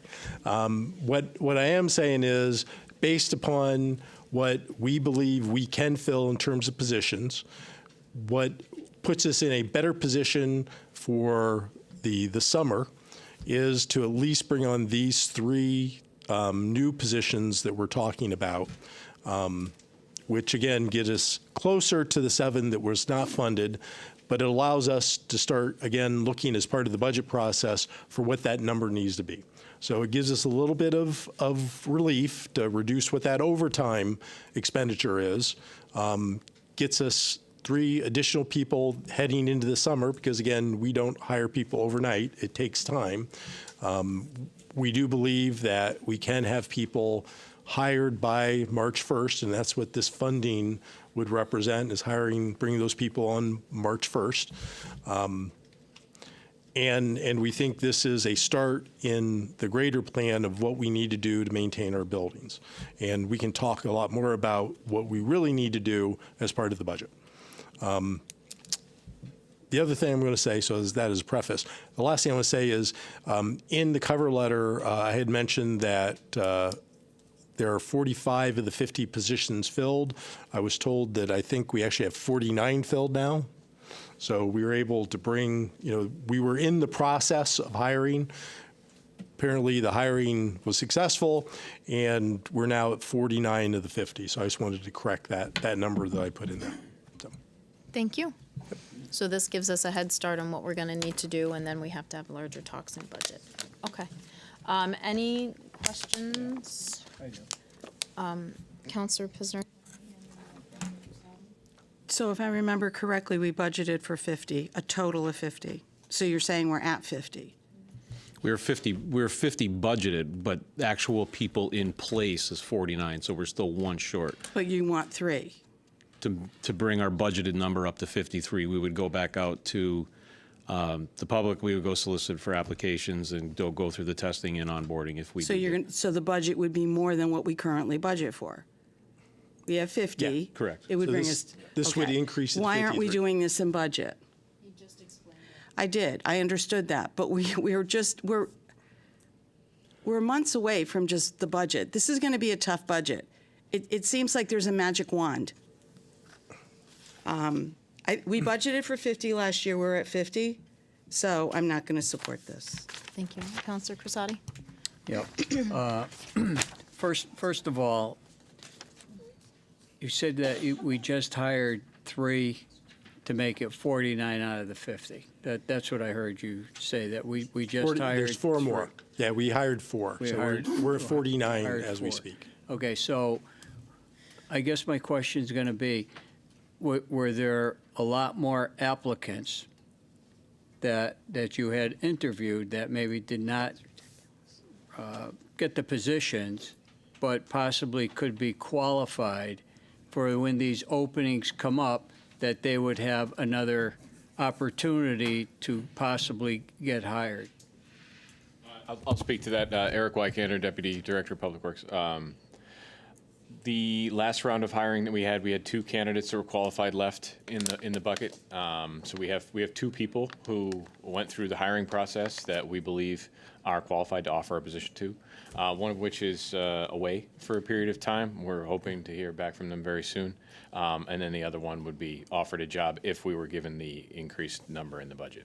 So we have 1 that we can right away offer a job to. Okay, great. I think it's great. I think it's a fantastic opportunity. I have to tell you that I've received a few phone calls from workers, DPW workers, custodians, people that have been working their tail off, and I get it, I understand that.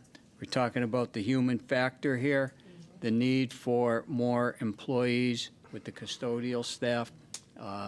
So I'm in with this because I am concerned about the workload and asking somebody who's put in already a 40-hour week to say, okay, guys, you have to put in 4 extra hours a day, which is additional 20 hours. Some of your guys are going 25, 30 hours a week, and you know it, and I hear it. So I'm glad that we're addressing this.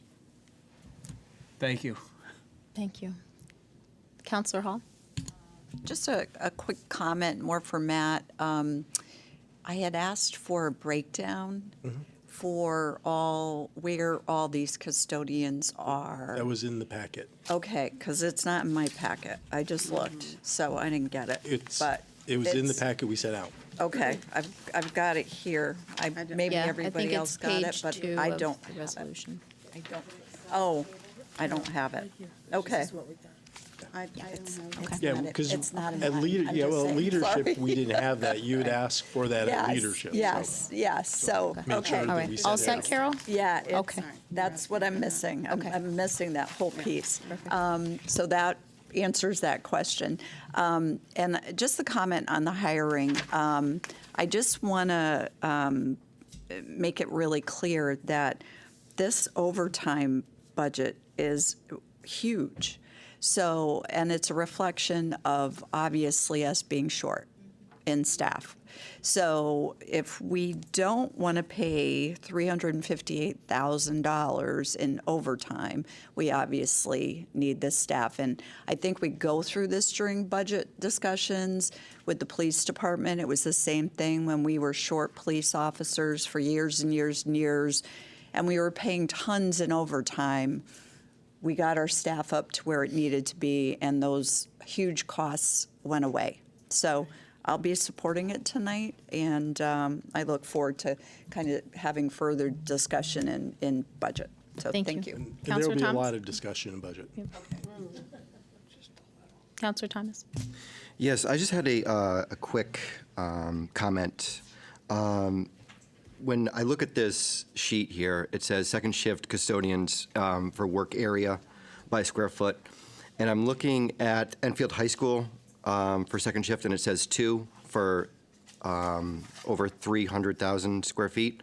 And then JFK has 6 for about 175,000 square feet. Is there a reason that the high school only has 2? Those were the positions that were not budgeted for this current fiscal year. That was a direct impact of that decision. Okay, thank you.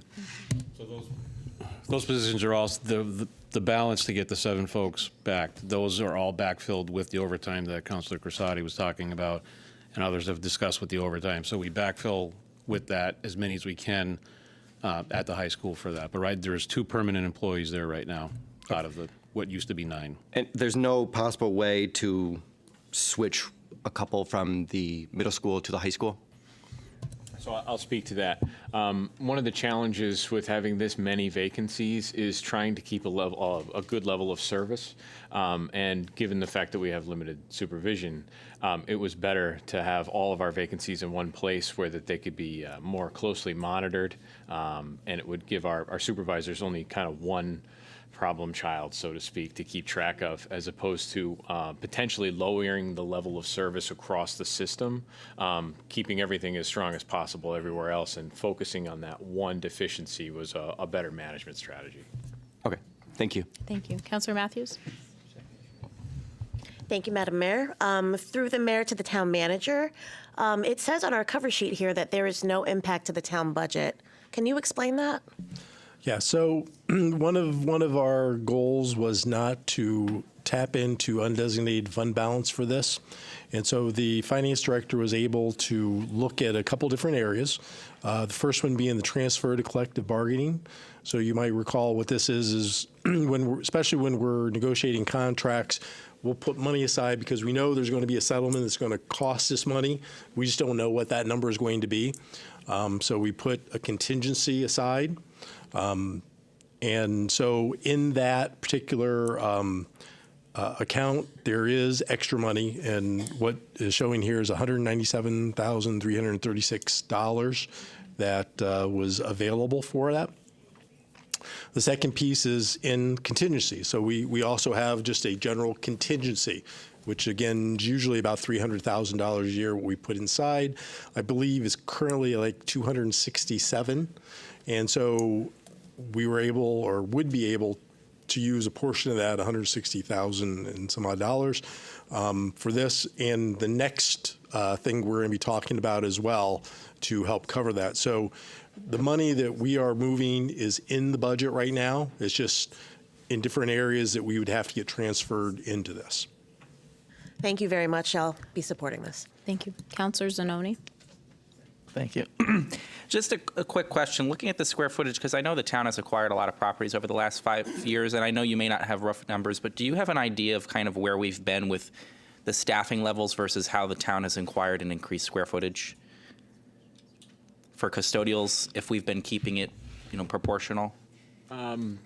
So in my experience, since I've only been here 10 months, in that time, the only property I believe that we've acquired is 810, which was a pretty minimal impact. We were able to absorb that into the staff that currently take care of the town hall and the Express. I can't speak of any other custodial sims. No, I would think over with just those 2 buildings over the past 5 years, I would think, Well, right? JFK experienced some increased in the square footage, yeah. But it was only about 25,000 square feet. I don't think we added a position. So it's all been manageable? Correct. Okay, thank you. Thank you, Madam Mayor. Thank you. Roll call, please. Counselor Matthews. For. Counselor Pisner. Against. Deputy Mayor Santinella. 4. Counselor Thomas. 4. Counselor Ungary. 4. Counselor Zanoni. 4. Counselor Allegro. 4. Mayor Sakala. 4. Counselor Crisati. 4. Counselor Hall. 4. And Counselor Mangini. 4. 10 members in favor, 1 against. Thank you. Item 14D, resolution to transfer funds for seasonal staff in buildings and grounds and custodial services in the amount of $27,284. Be it resolved that in accordance with Chapter 6, Section 8F of the Town Charter, the following transfer is hereby made from non-departmental expenses, transfers out in contingencies, from the contingencies in the amount of $27,284 to buildings and grounds maintenance in the amount of $9,504, $590, and $138, and to custodial maintenance in the amount of $15,840, $982, and $230. Date prepared 1/22/2026 by Donald Nunes. So moved. Second. Procedurally, do I have to read the certification that's on the top? Because it's not part of the resolution. Okay, I never do. All right, so this is another one that has no budget impact because we are transferring from one to the other. And this helps that Buildings and Grounds and DPW can get a head start on hiring some summer seasonal work instead of being behind the 8 ball and trying to do this after budget. This normally was tried to put in the budget year after year and then taken out. Anything, Matt? Are you saying that because you don't want me to say anything? Anything to add, Matt? I'll just say that historically, there's always been, up to the last couple of years, there's always been money put into the budget for buildings and grounds for seasonal temporary employees. And in custodial maintenance, going way back, there was a lot more money put in for part-time and seasonal. And again, these are very important as we get to those times that we have a lot of work to do in the summer. You'll hear a lot of discussion on this in the budget. We're going to talk about what it should be.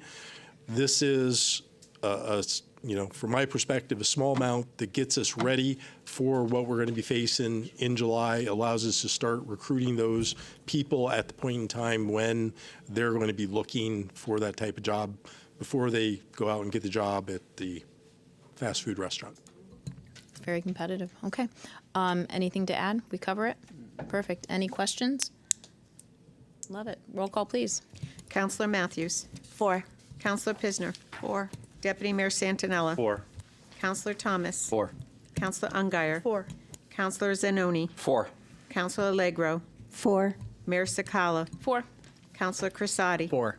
Counselor Hall. 4. And Counselor Mangini. 4. 11 members in favor, none against.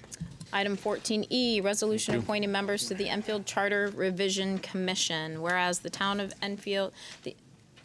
Enfield Town Council initiated the charter revision process on the January 5th meeting, 2026 meeting, and whereas the Enfield Town Council must now appoint members to serve on the Charter Revision Commission.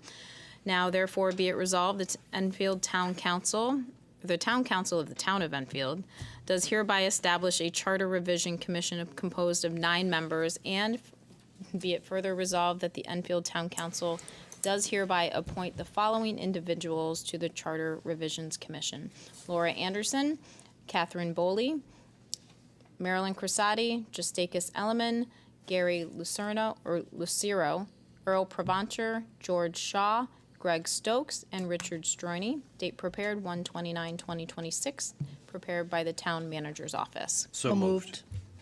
Thank you. Second. First and second.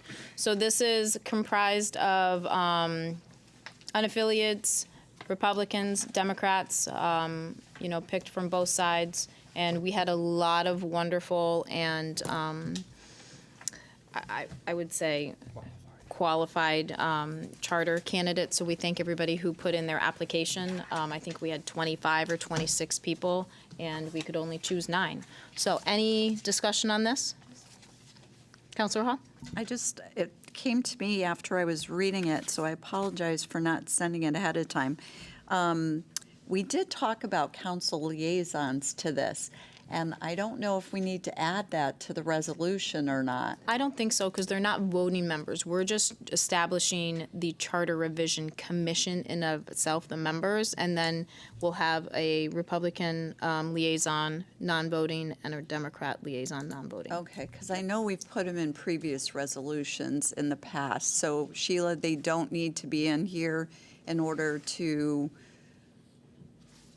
it's not a mandatory to put the liaisons in the resolutions, because we have done that in the past. Yeah, the majority of our commissions do have liaisons addressed, but I don't believe it's mandatory if they're non-voting. Okay. I'm good with that, just as long as we've discussed that we're going to have Yes, liaisons. it's time sensitive that we do this now. We can also, if we can put on the next agenda, if we want to do a resolution appointing liaisons. But Yeah, this part needs to be done today. Yeah, I just want to make sure Yeah, everybody's clear. we will we're have a doing that. Republican and a Democrat. I don't think that there's going to be an issue with that. Okay, non-voting liaison. No further comments? Roll call, please. Counselor Matthews. 4. Counselor Pisner. 4.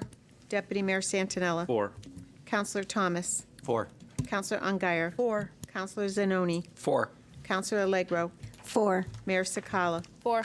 Counselor Crisati. 4. Counselor Hall. 4.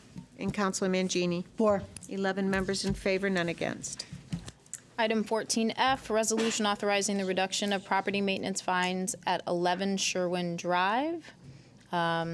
Be it resolved, the Enfield Town Council does hereby authorize the waiver of $76,524 in property maintenance fines and release of the property maintenance lien recorded October 27, 2021 at volume 2818, page 631 for the property at 11 Sherwin Drive, date prepared 1/14/2026 by the Office of Economic and Community Development. So moved. Second. Thank you. This came out of the Blight Committee, and there is no budget impact. Any questions or comments? So just again to, I'm sorry. Yeah. Just Deputy again Mayor. to reaffirm what I said earlier, this is a set of circumstances that we worked with this homeowner for quite some time to resolve this. And Again, as you can see, we're not taking anybody's house. We're fixed the property, made the neighborhood look better, and everybody's in a better place. So thank you. Thank you. Roll call, please. Counselor Matthews. 4. Counselor Pisner. 4. Deputy Mayor Santinella. 4. Counselor Thomas. 4. Counselor Ungary. 4. Counselor Zanoni. 4. Counselor Allegro. 4. Mayor Sakala. 4. Counselor Crissati. 4. Counselor Hall. 4. And Counselor Mangini. 4. 11 members in favor, none against. Thank you. Item 14G, resolution to adopt the Juniors System Administrator job description. Be it resolved, the Enfield Town Council does hereby approve the Junior Systems Administrator job description to take effect upon Town Council approval. Date prepared 1/28/2026, prepared by Steve Belinda, Assistant Town Manager and HR Director. Second. First and seconded. Steve? Yes, I was talking to Paul, the Chief Information Officer, and this position is currently vacant. He wants to downgrade or the technical requirements, and this position will now report to us. It'll be subordinate to someone in the staff versus reporting directly to the the Chief Information Officer. So he felt there's no need to pay what we were currently paying. It's a savings of $10,000 to the town. Thank you. All right, so this is a savings. And any questions? I think he discussed this a little at goal setting, too. Yeah. Okay. Roll call, please. Counselor Matthews. 4. Counselor Pisner. 4. Deputy Mayor Santinella. 4. Counselor Thomas. 4. Counselor Ungary. 4. Counselor Zanoni. 4. Counselor Allegro. 4. Mayor Sakala. 4. Counselor Crissati. 4. Counselor Hall. 4. And Counselor Mangini. 4. 11 members in favor, none against. Item 14H, resolution to appropriate funds for the revaluation. Be it resolved that in accordance with Chapter 6, Section 8F of the Town Charter, the following transfer is hereby made from Revaluation Fund in the amount of $275,800 to Revaluation Fund in the amount of $275,800. One was the appropriated fund balance, and the 2 is other professional expenses in the same amount. Date prepared 1/26/2026 by John A. Wilcox, Director of Finance. So moved. Second. And I can turn it over to you, Matt, but I Yeah, think we just didn't do it in the last resolution, right? Yeah, well, it's really quick. We put money aside every year to pay for revaluation. So money's there in the fund. We just never took that step to actually appropriate the money. So once the bills start coming in, we can pay those bills. So this appropriates the money so we can start paying the firm that's doing that. Kind of important. All right. Any questions for that? Deputy Mayor? So the company that we're going to be using is Vision Appraisal again, correct? Same company, correct. Same company that we've always used. Okay, thanks. All right. Roll call, please. Counselor Matthews. 4. Counselor Pisner. 4. Deputy Mayor Santinella. 4. Counselor Thomas. 4. Counselor Ungary. 4. Counselor Zanoni. 4. Counselor Allegro. 4. Mayor Sakala. 4. Counselor Crissati. 4. Counselor Hall. 4. And Counselor Mangini. 4. 11 in favor, none against. Thank you. Item 15 on the agenda, items for discussion, there is none. Item 16, any other business proper to come before said meeting. Deputy Mayor, I think you have some business from the town manager. Yeah. So this is to revisit the town manager's request. So I need to make a motion to add, I think I need to do 2 separate resolutions. Okay. So the first, I need to make a motion to add a resolution to the agenda to allow the town manager and the mayor to execute a letter in support of the Hartford Line Sealed Corridor Project. Just the mayor. Just the mayor. Okay. Yeah, they don't care about town manager. Okay. But we do. I appreciate that. I appreciate it. So we had a motion made. Is there a second? Second. Okay. Any discussion? This is what Matt was talking about prior. We need to add it to the agenda Oh, first. we have to add it to So I the need agenda first. All in favor of adding this item to the agenda? 11 in favor, none against. Okay. Now, do you need specific resolution language, Sheila? So, Yeah, the I took resolution. Okay. Deputy Mayor Santinella's language as the official Okay. resolution language. Do you have yes. specific I language? said, be it resolved that the town council hereby authorizes the mayor to execute a letter to the Federal Railroad Administration on behalf of the town of Enfield in support of the Hartford Line Sealed Corridor Project. Perfect. Okay. Roll call, please. Counselor Matthews? 4. Counselor Pisner? 4. Deputy Mayor Santinella? 4. Counselor Thomas? 4. Counselor Ungary? 4. Counselor Zanoni? 4. Counselor Allegro? 4. Mayor Sakala? 4. Counselor Crissati? 4. Counselor Hall? 4. And Counselor Mangini? 4. 11 in favor, none against. Deputy Mayor. Okay, so I'd like to make a motion to add an item to the agenda to allow the mayor to write a letter in support of the Enfield Railroad Station and Track Improvements Project. Motion to add it to the agenda. Is there a second? Second. All right. All in favor of adding the item to the agenda? 11 in favor, none against, and the resolution So the language? resolution would be it resolved that the town council hereby authorizes the mayor to execute a letter to the Federal Railroad Administration on behalf of the town of Enfield in support of the Enfield Railroad Station and Track Improvements Project. All right, first and second? And a second. Thank you. And again, this was something, if people missed the first part of the meeting, that the town manager indicated that there was a mix-up in dates. So it's not that we didn't want this on the agenda, it was going to be on a later agenda, but now because it's time sensitive, he would like us to add it to this agenda, and we are all in agreement to it, which is good. So any discussion on this? Roll call, please. Counselor Matthews? 4. Counselor Pisner? 4. Deputy Mayor Santinella? 4. Counselor Thomas? 4. Counselor Ungary? 4.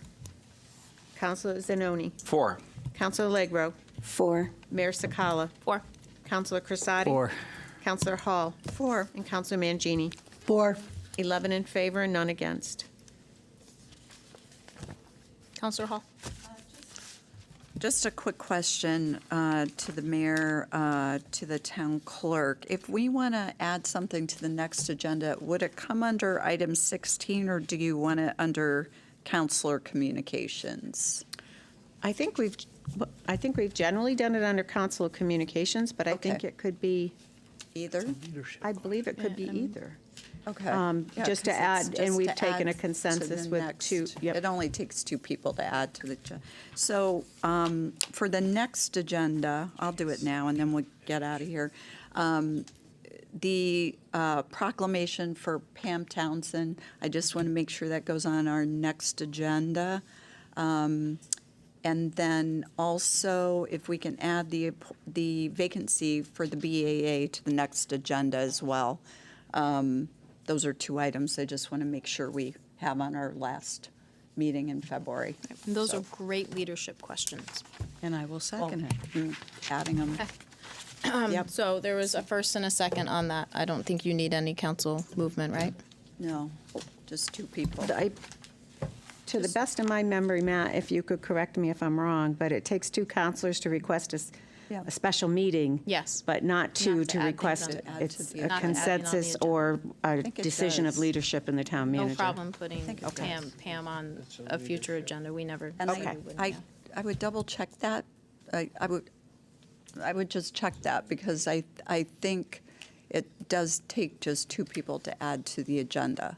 I would just double check it. No, I'm not talking about a special meeting. Yeah, I'm Right, I just think talking that's the about rule you're. items. Yeah, no, I think that's the. I would just double check, because I think it's, just double check on that. Thank you. Any other business proper to come before said meeting? Public communications, number 17. Anyone in the public would like to speak to the council? Going once? Okay. Counselor communications, item 18. None? Can I get a motion to adjourn? Motion to adjourn. All in favor, Counselor Thomas. 11 in favor, none against. Thank you very much.